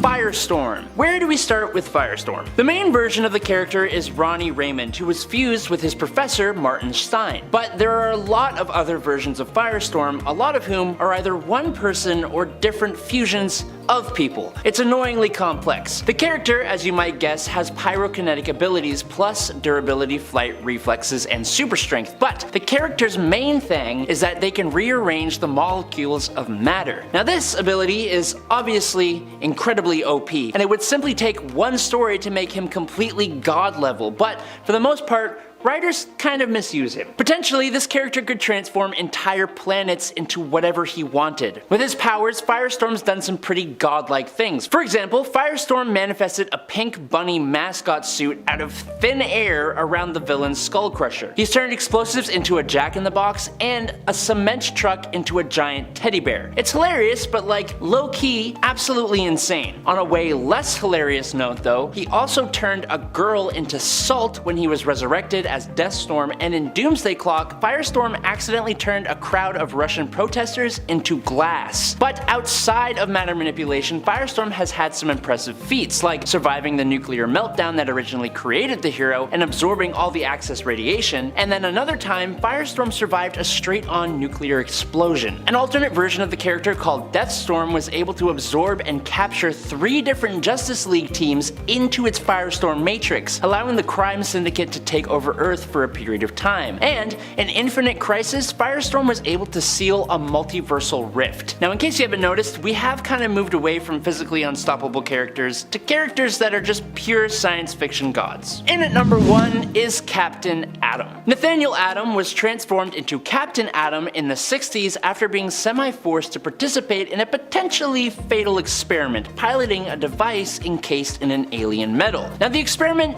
didn't kill him. What it did do was atomize him and bond the alien metal to his flesh, giving him superpowers. Captain Atom's powers are like Firestorm's powers, but boosted to a whole different level, and with many more side abilities. Matter manipulation, energy manipulation, time manipulation, energy absorption, telepathy, spatial manipulation, quantum manipulation, force field creation, magic and mind manipulation, and control of the quantum field are all on this guy's roster of abilities. These powers have let him perform some insane feats like creating and destroying whole universes, fighting Superboy Prime, easily defeating a team composed of multiple versions of himself before absorbing them and creating an explosion powerful enough to destroy a universal space-time continuum. Captain Atom is potentially the most powerful superhero, certainly the most powerful who is also a member of the Justice League. And at 10, Superman. In the comics from DC, Superman has been shown to be an amazing dad, especially in the Super Son series, which started in 1973 and then had a new monthly comic series in 2017 starring Jonathan Kent and Damian Wayne. But the Superman from Young Justice Season 1 is an absolutely trash father. Don't get me wrong, finding out Superboy was a clone of him doesn't really make him his father, but in a way children are like little clones of their parents, so it should constitute a father-son-like relationship. But it doesn't. Superman was a douche to Superboy, not really mentoring him and just ignoring his son adjacent for practically no reason. And for someone who crash landed as a baby and had no family, no home, and was in a whole new world, you'd think he'd be more considerate of his clone who has no home, no parents, and is in a whole new world. In Season 2 they have a relationship, yes, but it's more of a brotherly one, and Superboy needs a father figure to look up to, even if he's basically full grown already. In a 9, Oliver Queen. It breaks my heart to put Oliver on this list, but honestly, things could have gone better for the offspring of the Green Arrow, especially in the Arrowverse. Spoiler alerts for seasons 4 to 6 of Arrow, by the way. If you want to skip this or haven't seen them, do so now. 3, 2, 1, okay. So in season 4 of Arrow we learn about William, Oliver's child with Samantha that he didn't know about, and that's not his fault, but then him learning about him then causes others to learn the truth and then puts this kid in a whole lot more danger than he was before Oliver came into his life. He was kidnapped by Damien Darhk in season 4, Prometheus in season 5, and then in season 8 by someone who Oliver put away in one of the earlier seasons. And not to mention the whole Star City Slayer incident and everyone who came after them when they were, when Oliver revealed his identity to the world. And then Ricardo Diaz.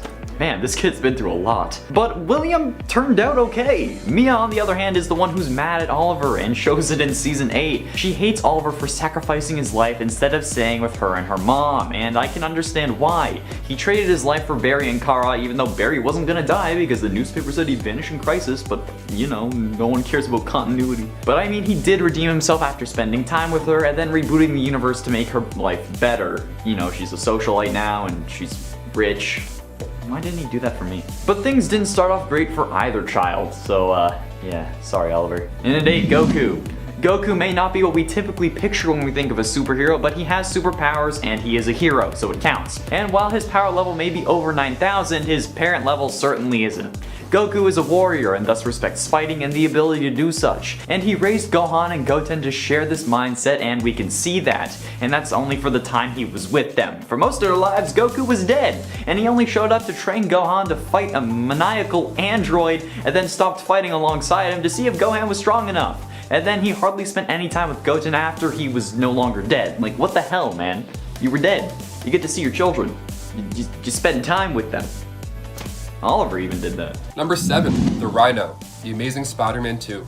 Okay, the Spider-Man almost trilogy with Andrew Garfield. Here we go. So we got to see the introduction to Rhino, played by Paul Giamatti, which is a wild sentence to say out loud. So the popular villain made his debut in Amazing Spider-Man issue 41 back in 1966. And fans were pumped to see this movie possibly lead us to a Sinister Six movie. And it was coming. So this strange gentleman throughout the movie who was assembling this sinister crew asked Alexei to pilot this exosuit. Now at the beginning of this movie, we had seen him trying to hijack an Oscorp van containing vials of plutonium. Now of course this was Spidey's cool first fight scene of the movie, so he took him down with ease, throwing in left hooks and quips, eventually leaving him literally standing there with his pants down. And then at the end of this film, because he's only in the opening scene and the ending scene forever, that's all the Rhino we have now until they redo him again, but they're not gonna bring him back for sure. This is a hard character to do, and it didn't really work out in this movie in any way. Yeah, like imagine if you joined Jamie Foxx's Electro coming into the MCU in the next Spider-Man movie. Like if he appeared there, he'd get his ass kicked. Like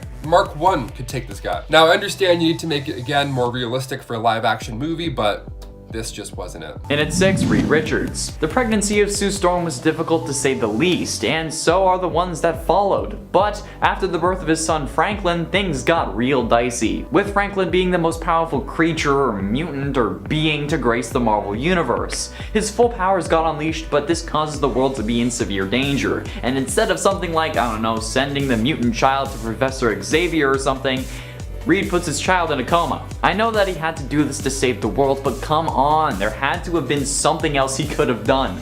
This made Sue leave him, which I can see as understandable, but also not because he had to do it. But I mean, I don't think I know of any parent who would willingly put their child in a coma. I think they would try everything else before putting their kid in a coma if they ended up having to put their kid in a coma. But Reed was just like, bang! Number 5. Blob eats the wasp. During the events of Ultimatum, a lot of awful things went down. One of those things was the death of the Wasp, Janet Van Dyne. She was for a time the leader of the Ultimates and actually proved to be a quite capable, resourceful, and powerful member of the team, but none of that could save her from the Ultimate Wave. Janet was one of the heroes to be killed during the Ultimate Wave, and her body was found by Hawkeye and Giant Man.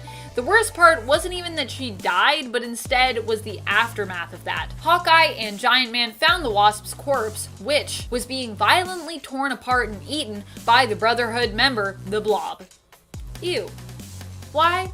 Why so much cannibalism though? And at 4, Wolverine. Wolverine did well with X-23, no question, even sacrificing his life for her. But for someone with over 10 kids from various groupings, and all the clones and clones of clones, his track record isn't very good. At least he learned from his mistakes. Especially with Dakin and the Mongrels. The Mongrels being a team of kids that he didn't know he had that were tasked with killing Wolverine, who he did tear to pieces. The Red Right Hand's enforcers were the Mongrels. Gunhawk, Fire Knives, Shadowstalker, Cannonfoot, and Sawfist were all of Wolverine's children, which he ended up killing.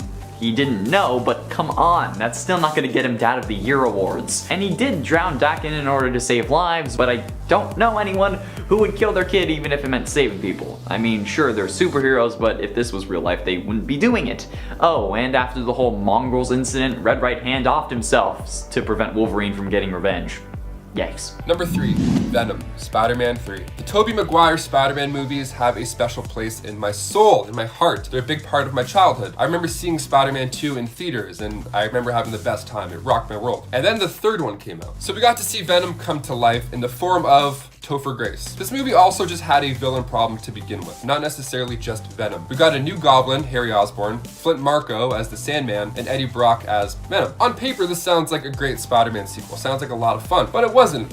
Why is that? Well, part of the problem was that the studio was pushing director Sam Raimi to include Venom in the plot, when even he didn't want to. He wanted to complete Harry's arc, boom, which he did, and he wanted to have a new wild villain that makes a blockbuster pop like Sandman, and then he originally wanted to have the Vulture in there as well as a third villain. He said Venom's lack of humanity wouldn't work with the existing story and universe. Yeah, absolutely. Venom looks bad in this movie. He just looks like Topher Grace in a suit with messed up teeth. It doesn't feel remotely close to being a powerful symbiote, and also because Raimi had to throw Venom in the plot, we also had to see a new look for Spider-Man, which was the black suit, which was cool. The black suit's a nice little nod to the old comics. It's cool, it makes him stronger. He likes the suit, it feels good on him. Awesome, we love to see it. But that meant we also got to see a new Peter Parker as well, which we didn't want to see.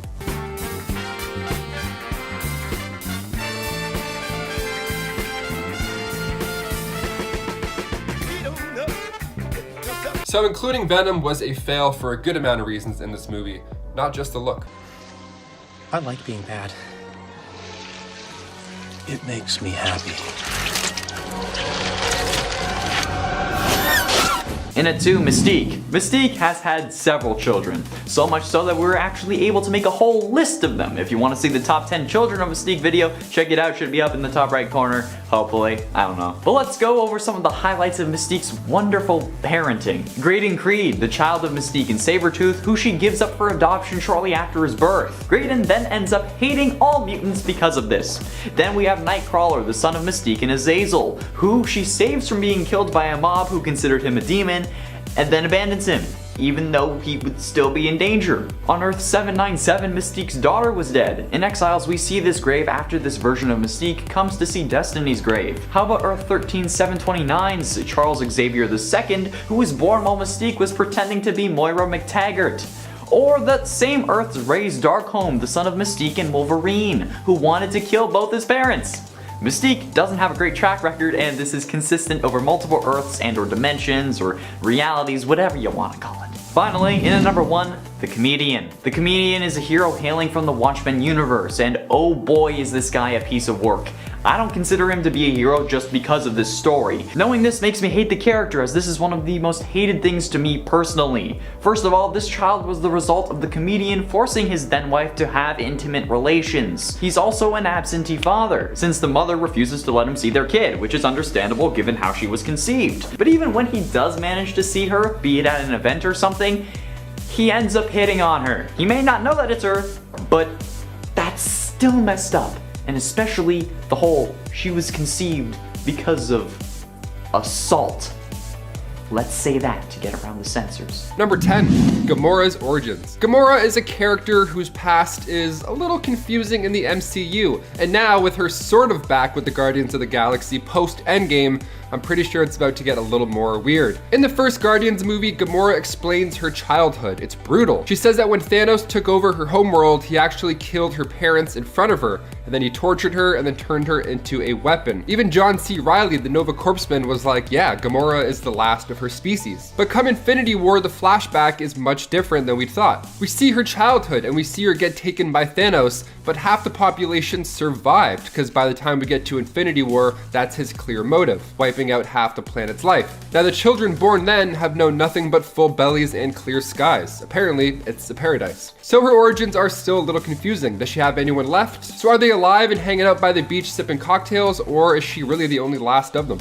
Who knows? Number 9, Tony and Pepper split. One of my favorite MCU films is Civil War. It felt dark. The Avengers were facing all these consequences after hucking cars around. It was a huge arc for Steve and Tony, especially right off the bat when Tony's giving a speech to some students, and then all of a sudden the Pepper Potts line comes up and Tony freezes. He wraps up the speech and he walks off stage, almost shell-shocked. So at this point it's official. Tony and Pepper are no longer together. Tony walks off stage all distracted because he carried some weight from Ultron into this movie. He made it felt very real. He didn't stop making suits because he didn't want to stop. Pepper's like, well, you chose, peace. And then Spider-Man Homecoming comes rolling around and Pepper Potts comes from out of nowhere, all lovey-dovey, and they're back together. They're waiting for Spider-Man to announce his new Avengers status. It's like a big moment. It's almost like they haven't even been split up. In fact, it seems that they're better than ever because Tony pulls out a ring and just casually proposes to Pepper. What if Spider-Man did decide that he wanted to come out as an Avenger that day? When would Tony have proposed instead? Can we see that scene? Sounds pretty lovely. And before we continue on with this list, guys, if you want to go ahead and give this video a thumbs up, that would be awesome. It really does help us out a lot, especially while we're working from home. You guys are the best. Thank you so much for your support. Now let's get right back into this MCU list. Number 8, 2 Ant-Mans. The final act of Avengers Endgame is an absolute roller coaster of emotions. Once Hulk snaps the world back, all of our heroes reunite, Cap says Avengers assemble, and it's just a great time after that. Right off the bat, we get a super long one take bouncing from one character to another, an Avengers tradition at this point. And while these fight scenes are quite the spectacle, it's sometimes hard to keep track of where everybody is. And this goes for the people making the movies as well, it seems. Especially Ant-Man. Even when he's giant, he's still hard to track down. At the 2-hour and 23 mark, Black Panther is running with the gauntlet through the battlefield, and in the background, we see Giant Man pushing a Chitauri Leviathan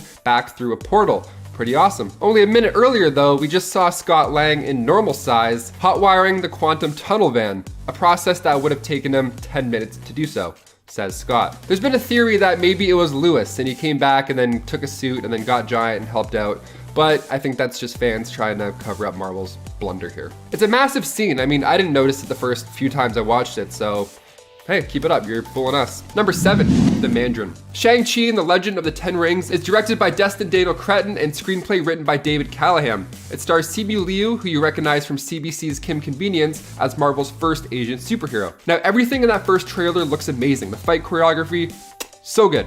And the villain is set to be the Mandarin. The actual Mandarin this time around. The Mandarin made his first appearance in Tales of Suspense issue 50. He wields 10 magical rings, each controlling a unique force.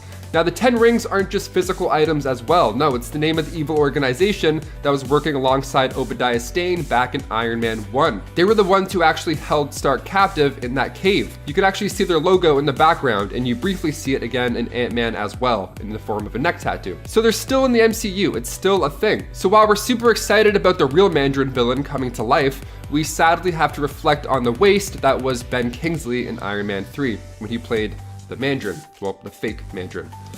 Marvel and their fake characters. Oh boy. He was in fact not the supervillain Mandarin, rather his name was Trevor, and he liked crushing beers and watching sports. Number 6, Nick Fury's eye. Nick Fury has been there from the beginning of the MCU. Since that first Iron Man after credit scene, fans have been happy to see him reappear, even if it's just for a quick chat at a donut shop. His look is memorable too. I mean, for one, he's Samuel L. Jackson, so you're not really gonna forget him. And two, it's the eye patch, it's his character, he's so unique. Seeing him without one in Captain Marvel was almost weird. Fortunately, we got to see the origin to the eye patch, which was being teased since Captain America and the Winter Soldier. In that film, he said, "Last time I trusted somebody, I lost an eye." So, come Captain Marvel, it's time for some answers, here we go. His eye then was scratched out from Goose, our furry alien friend. Yeah, it left a scratch that eventually blinded him, yet in Captain America the Winter Soldier, there's a photo showing of Fury being sworn in as S.H.I.E.L.D. director, with both eyes looking quite normal. Number 5, Hank Pym's mental illness. All because there was no time for re-edits, Hank Pym would end up becoming known as a mentally unstable man who hurt his wife, Janet Van Dyne. But although I agree with the Avengers that Hank was no longer a good fit for the team at that time, what I disagree with was the implication that came along with this whole instance. Hank Pym, even before this incident, has been known as a man who is not mentally stable. He had multiple personalities and had actually sort of kidnapped Janet while proposing to her. When his first wife was killed, he had a mental breakdown. Years later, Hank Pym would actually diagnose himself with bipolar disorder. But the most upsetting thing with Hank Pym isn't that he's mentally ill, or really that he hurt Janet, although obviously that's not good, and I'm not condoning that. It's how his mental illness turned him from hero to villain. It's the way his mental illness was presented and was handled in the comics. Instead of trying to help Hank, he was shunned for his actions. It feels as though Marvel at the time was kind of saying, Hank is crazy, which makes him hurt people, which means he's a bad person. In other words, craziness or mental illness equals bad. And that is the thing that I don't like when we do in comics, and I feel like mental illness, it's hard to handle in comics because sometimes that's just where it goes, and it's like, that's not what mental illness is. It doesn't mean you're a bad person because you have an illness. Just because you can't see it doesn't mean it's not real. Number 4, nanotechnology. Tony Stark's tech has gotten so much better over these years. I mean, even the suitcase suit back in Iron Man 2, like my jaw dropped the first time I saw it. I was like, how is this possible? This is insane. And then come Iron Man 3, Tony's suit is absolute trash. It gets him in all this trouble. It's a prototype suit, and that's the one that he chooses to wear after threatening the Mandarin. Weird flex, but okay, sure, we'll go with it. Also, Iron Man 3 wasn't a bad movie at all. It was fine. Doesn't make sense in the timeline really, but it's fine, it's fine. But come Infinity War, all Tony needs to suit up now is his arc reactor. It just houses nanotechs that form around his body. It's awesome. So he goes from wearing a jumpsuit to being fully protected in a split second. How neat. But a shot in Infinity War could mean that his jacket is made of nanotech as well. Either that or it's a continuity mistake. Either that or it's a filming error. Tony's jacket goes from resting comfortably over his shoulders to, well, who knows? Maybe Happy took it in that weird deleted scene where he rolls up in a golf cart. I'm glad they didn't keep that one, that was weird. Number 4, Adam Warlock. In one of the many after credit scenes in Guardians of the Galaxy 2, we get a hint at Adam Warlock being introduced into the MCU. He's a perfect sovereign created by Aisha to likely be used against the Guardians of the Galaxy in their next adventure. Now in the comics, Adam was created by the Enclave, a group of scientists who just wanted to create the perfect being. Makes sense why Zac Efron was rumored to play that part, okay? He's even referred to as just that in the short after credit clip. More powerful, more beautiful, and more than capable of destroying the Guardians of the Galaxy. Now in Thor the Dark World, Eric Selvig wrote the Vault on a chalkboard among his notes on the Convergence. And in the comics, the Vault was a tear in space that was sealed by Adam Warlock. So the after credit scene in Thor the Dark World also gave us a much closer look at Adam initially. So in the after credit scene, Thor and Lady Sif visit the Collector to hand over the Reality Stone. And then in a glass case, we see a cocoon that looks just like Adam Warlock's cocoon. Guardians of the Galaxy director James Gunn admitted years later that he made a mistake putting that in, because at the time, he just wanted to put fun stuff in the Collector's Museum. He didn't know how serious people were gonna take the Easter eggs. Oh, buddy, you have no idea. Number 2, Pym Particles. The Time Heist is a treat for MCU fans. We get to revisit fun moments in past films, even movies that fans didn't like that much, like Thor the Dark World. We still got to go back and have some fun with that as well. Tony sees his dad and he has a heart-to-heart. Cap fights Cap and says Hail Hydra. It's awesome. The fans went nuts. It was a great time. Each member is given a Pym particle for said heist. They make it known that this is a factor, that they're low on Pym particles. The reason Cap and Tony have to go back even further during the heist is to get more particles. Yet before they do so in the Avengers Tower, Scott is shrunken down. Right when Hydra comes in to take the staff, he's already small. That's when he talks about Cap's butt. They make it clear that Scott accidentally used one of these trips in the lab prior to the heist. So when Steve and Tony go back, Steve grabs extras, which explains the final battle. But how is Ant-Man able to shrink at the start of the New York heist when they were so low on Pym particles? Number 1, more Pym particles. And we're back to more Pym particles because a lot of these things don't make sense sometimes. In the first Ant-Man film, we hear numerous times the science behind the Pym particles. Because if you're gonna watch these amazing fight scenes, you have to at least understand the science behind them. So it's told to audiences twice that Pym particles shrink the space between atoms and not the atoms themselves. The weight doesn't change. So when Ant-Man is standing on Tony's shoulder complimenting Steve on his American glutes, he's probably the same weight. One of the most confusing Pym particle problems that we faced was actually in the first Ant-Man film, when it's revealed that Hank Pym's keyring is actually a functional tank. Old Tank Pym. So either Michael Douglas is just jacked and he's got these super strong hips, or the Pym particles and the weight, they just change it when they need to for the plot. Because these movies are far-fetched and it's fine, and we'll forget these mistakes because most of the time these movies are just a load of fun. Coming in at number 10, we have the intelligent zombie Solomon Grundy. Inspired by a 19th century English nursery rhyme, Solomon Grundy was born centuries ago as a wealthy merchant, but after being murdered and having his body dumped in a swamp with mystical properties, he's now cursed to constantly be resurrected with slightly different properties each time. Usually being depicted as an incredibly physically strong zombie, Grundy's greatest power is his resilience to both magic and physical damage, meaning that every time he's faced by Batman, he needs to figure out a whole new clever plan to find a way to properly defeat him.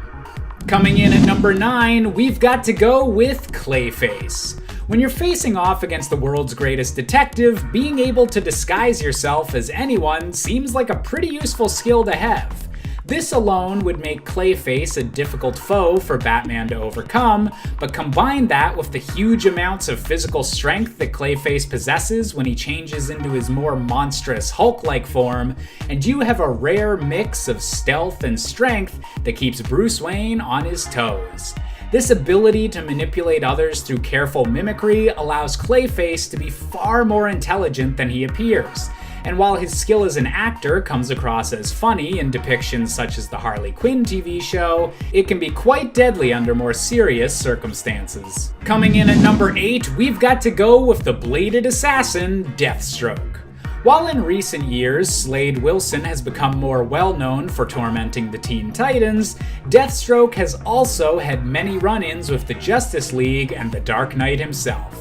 With his brain operating at 9 times the efficiency of a normal human brain, Deathstroke is exactly the type of opponent that pushes Batman to his physical limits, with a complete mastery of every weapon he has at his disposal. Combine that with his Icon suit, which has been shown to even be able to withstand a punch from metahumans such as Superman, and this is a foe that Batman is always just barely able to outwit and defeat. Coming in at number 7, we have the malicious psychologist known as Hugo Strange.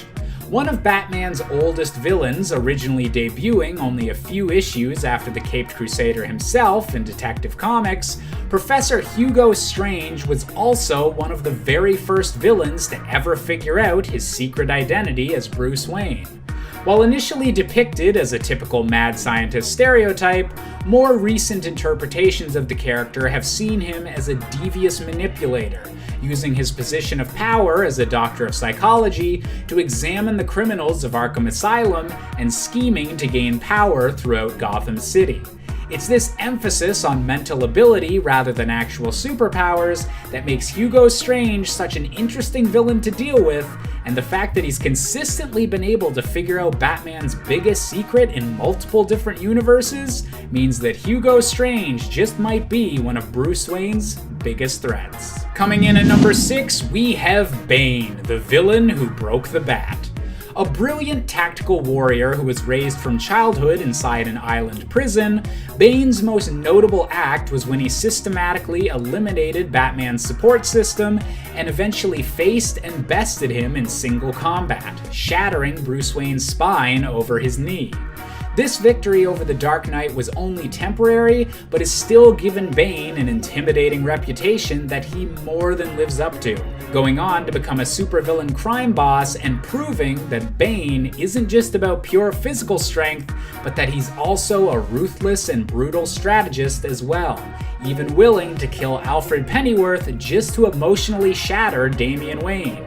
It just goes to show that you should never ever underestimate Bane. Coming in at number 5, we have Oswald Cobblepot, aka the Penguin. The owner of the Iceberg Lounge, perhaps the most famous criminal hangout in all of Gotham City, the Penguin might look similar to his namesake, but is far more deadly in reality.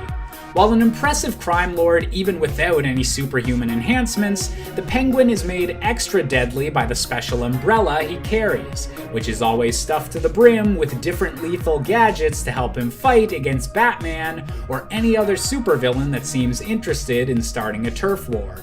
This unpredictability and Oswald's sanity not quite being all there make the Penguin an incredibly difficult opponent to read, hiding the fact that this crime lord is far more dangerous than he initially appears. Coming in at number 4, we've got the reality warping Bat-Mite. A troublesome imp from the same fifth dimension as the Superman villain Mr. Mxyzptlk, the Bat-Mite is honestly more of a nuisance than a flat-out supervillain, often appearing just to try and challenge Batman or to see more of his heroic acts. Sending Bat-Mite back to his own dimension is usually a tall order given his complete reality warping powers, but luckily the world's greatest detective is usually smart enough to outwit Bat-Mite and send him packing to where he truly belongs.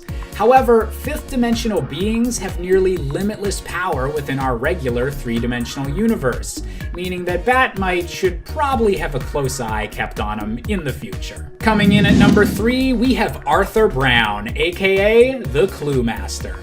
Not to be confused with the similarly themed Riddler, the Clue Master is a former game show host who wound up turning to crime in order to pay the bills. The father of Batman ally Spoiler, the Clue Master for a time seemed to embrace the role of being a second-rate supervillain, before it was eventually revealed that his status as a Riddler ripoff was actually intentional, and that organizing Batman's more underrated foes was his master plan all along to avoid detection. It's not often that a villain is able to temporarily outwit the Caped Crusader, and Clue Master shows just how powerful the right man with a plan can become. Coming in at number 2, we've got Poison Ivy. Born under the name of Pamela Isley, Poison Ivy has always been dead set on protecting the green plant life of the planet Earth, and especially values it over human life.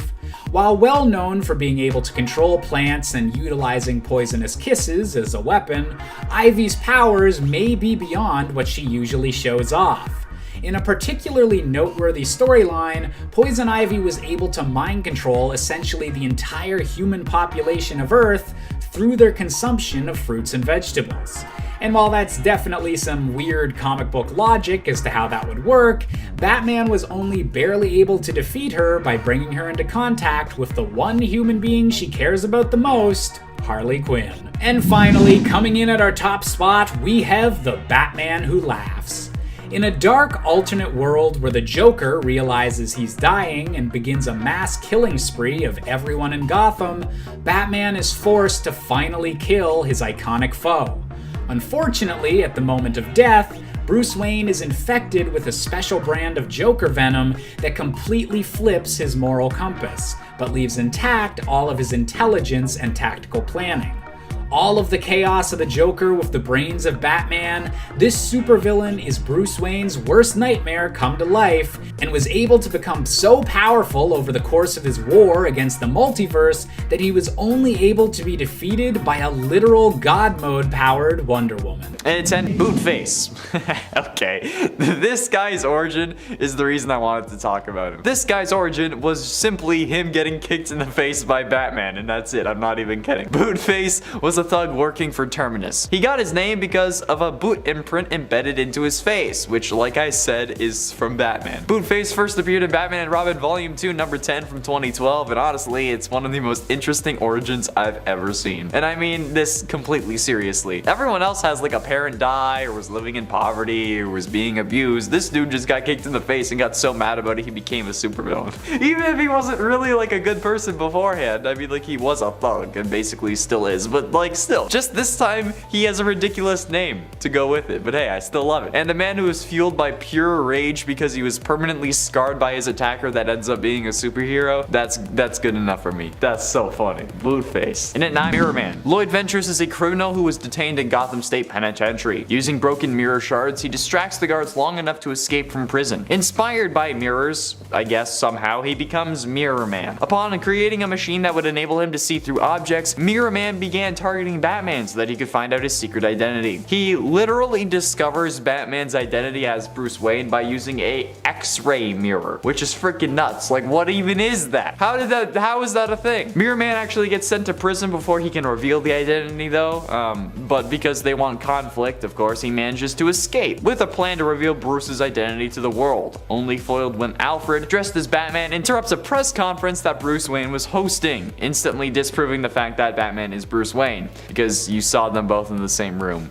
Even though that obviously Batman has partners. I don't know why people believe that. The public should have seen through this, okay? The people in Gotham City are dumber than we thought. I mean, they had Condiment King, so I guess they are dumb. And at 8, Birthday Boy. Ray Salinger was a serial killer who operated in Gotham under the alias Birthday Boy, and he was actually the first costumed criminal encountered by Batman in his crime-fighting career. Introduced in Batman Earth 1 Volume 1 in June 2012, Birthday Boy is fascinated by young girls resembling his first kill. When in his killer mode, he wears a burlap sack with holes cut out for the eyes and a birthday party hat, usually in a room decorated like a birthday party. As a calling card, he left birthday candles where he stole away his victims and told his victims to make a wish that was decorated with the words "Happy Birthday, Amanda," which is only creepier since we have Amanda here.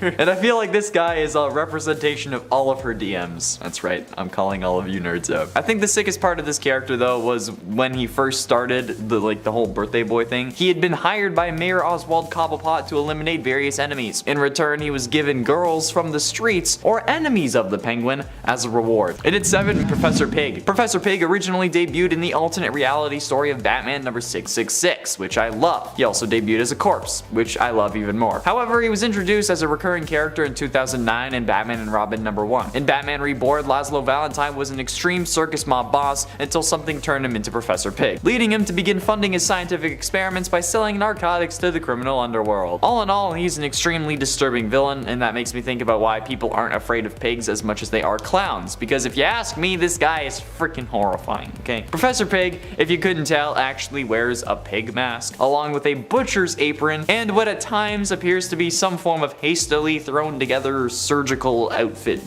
like he got it from like Wish. Or he got it from like Party City. It's freaking weird. Also ends up brainwashing and controlling various people who he calls his Dolotrons. Like, I don't know what else there is to do other than just run away, so I'm gonna move on now. Although next time I have a pet pig in Minecraft, I know what I'm naming him. Speaking of which, in its 6th, Condiment King. The Condiment King, created by Bruce Timm and Paul Dini for Batman the Animated Series, is a villain who makes use of various condiments, sometimes capable of causing anaphylactic shock. And his weapons are literally like those squeeze tubes for like ketchup and mustard, just on guns. It's hilarious. He's generally used as comic relief within the series, but still. He would make many condiment-based puns. For example, the big bad bat guy, I knew you'd catch up to me sooner. How I relished this meeting. You, the dynamic Dark Knight, versus me, the conceptual Condiment King. Come, Batman, let's see if you can cut the mustard. The Condiment King is seemingly killed after being betrayed and bludgeoned by the Human Flame with his own ketchup and mustard guns in the miniseries Final Crisis Aftermath Run, which is a comic book, which already shows how he can actually be deadly aside from the whole anaphylactic shock thing. And that's again not taking into account any potential allergic reactions that he can trigger or blindness. I mean, ketchup and mustard are very acidic and can cause some serious damage if left unchecked. It just goes right into the eyes, you know? Plus, what if you have fries and he gives you mustard, okay? The only appropriate punishment for that is death. death. Halfway through into number 5, Joker's daughter. Unfortunately, it's not the Joker's biological daughter. That would have been an interesting story. This is just a girl who finds Joker's face, stitches it onto hers, and then goes berserk. So honestly, it could very well be his biological daughter. The only person that I think would commit such an atrocious act is in fact the Joker, so who knows. While maybe not being as prolific or accomplished as the Joker, Joker's daughter is definitely insane enough for this list. Like, even if I'm pretty sure like a lot of people know she exists and like not many people underestimate her, but hey, look, even if one person underestimates her and they watch this video, boom, it's enough. It counts, okay? Not to mention the fact that she also went by Catgirl, Scarecrow, Riddler's daughter, Penguin's daughter, Card Queen, and Harley Quinn. Each incarnation also calling herself the respected super person's daughter, which I have to say is going to make a family reunion real awkward. But in actuality, she ended up being Dwella Dent, Two-Face's daughter, apparently, which is seemingly BS in my opinion, but we love a girl with a little flair, you know? And that flair will cause her to ruin Gotham City. In at 4, Clock King. Born William Talkman, Clock King spends his early years taking care of his invalid sister. One day he finds out from a doctor that he himself only has 6 months to live. Great. Despairing for his sister's future, he watches the timing of a local bank's vault in order to rob it, hoping that the money would provide for his sister after he was gone. His caper would have gone on successfully had he not tripped the silent alarm and been caught by the Green Arrow. The Clock King then goes on to join Major Disasters in Justice League, which becomes the Justice League Antarctica. This JLA includes G-Nort, who ends up saving the lives of the entire team. The original Clock King had no metahuman powers or abilities, although he is athletic and extraordinarily smart. He extensively uses clocks and time-related gimmicks to devastating effect. His primary weapon is a sword forged into the shape of a clock's hand that also doubles as a walking stick. And his skill in swordsmanship is such that even Batman himself could not defeat him in single combat. So watch out for Clock King. Getting close to the end of number 3, the Calculator. While the Calculator now seems to be an oracle of sorts for supervillains, the original purpose and MO of the Calculator is far more entertaining and interesting, at least to me. Noah Cutler began his criminal career by crossing the country and getting into fights with various superheroes on purpose, analyzing and recording their battle tactics to ensure that he couldn't be beaten again. Or in some incarnations, he would simply get beaten and then press a button on his chest to ensure that he didn't get beat again. Maybe that was like taking in the information or something, like how Iron Man would just say like analyze his fight patterns and then come up with countermeasures, you know? But either way, okay, do you know how insanely overpowered that could have been? Just being able to like press a button and then boom, you're instantly basically immune to Batman or Robin or even Superman. Like that would be absolutely amazing. You do this enough times, you could just do whatever you want. And like then other criminals like start paying you to do their crimes for them because you guarantee success. That's freaking nuts. Okay, I wish they kept that Calculator. That could have been an even bigger threat than Darkseid if he kept going at it like that. This is why I'm the hero, because I would be unstoppable as a villain. Penultimately, in at number 2, Lex Joker. Lex Joker was created when John Dee, also known as Dr. Destiny, collapsed the DC universe in half. First appearing in Superman Batman number 60 in 2009, Lex Joker is the combination of, you guessed it, Lex Luthor and Joker. Lex Joker hired Doomstroke and Terranado to destroy the Justice Titans. However, after the JTs allied with Batman and Superman, he hired 4 more mercenaries to create the Brotherhood of Injustice. Thanks to Terra, who had gone undercover with the JTs, they were able to attack the Justice Tower and come on, let's be honest. If you have the brains of Lex Luthor and the complete insanity of the Joker, you're making one heck of an opponent. When you have 2 powerful forces in comics, at some point there's like bound to be a mashup of the 2 to create a larger, even more powerful villain. And Lex Joker is probably the scariest combination we could have gotten that wasn't like Joker and Doomsday or Joker and Darkseid.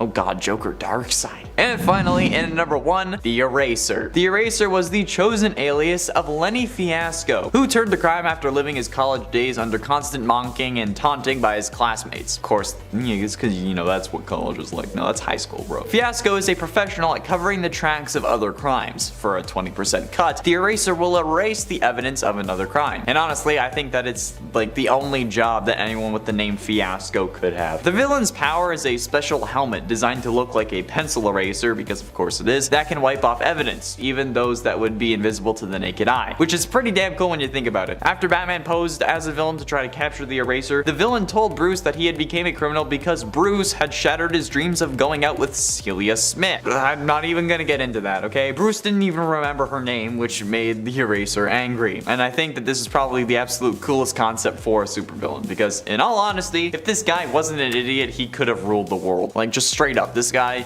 would absolutely ruin any and all investigations and then turn the tides of trial.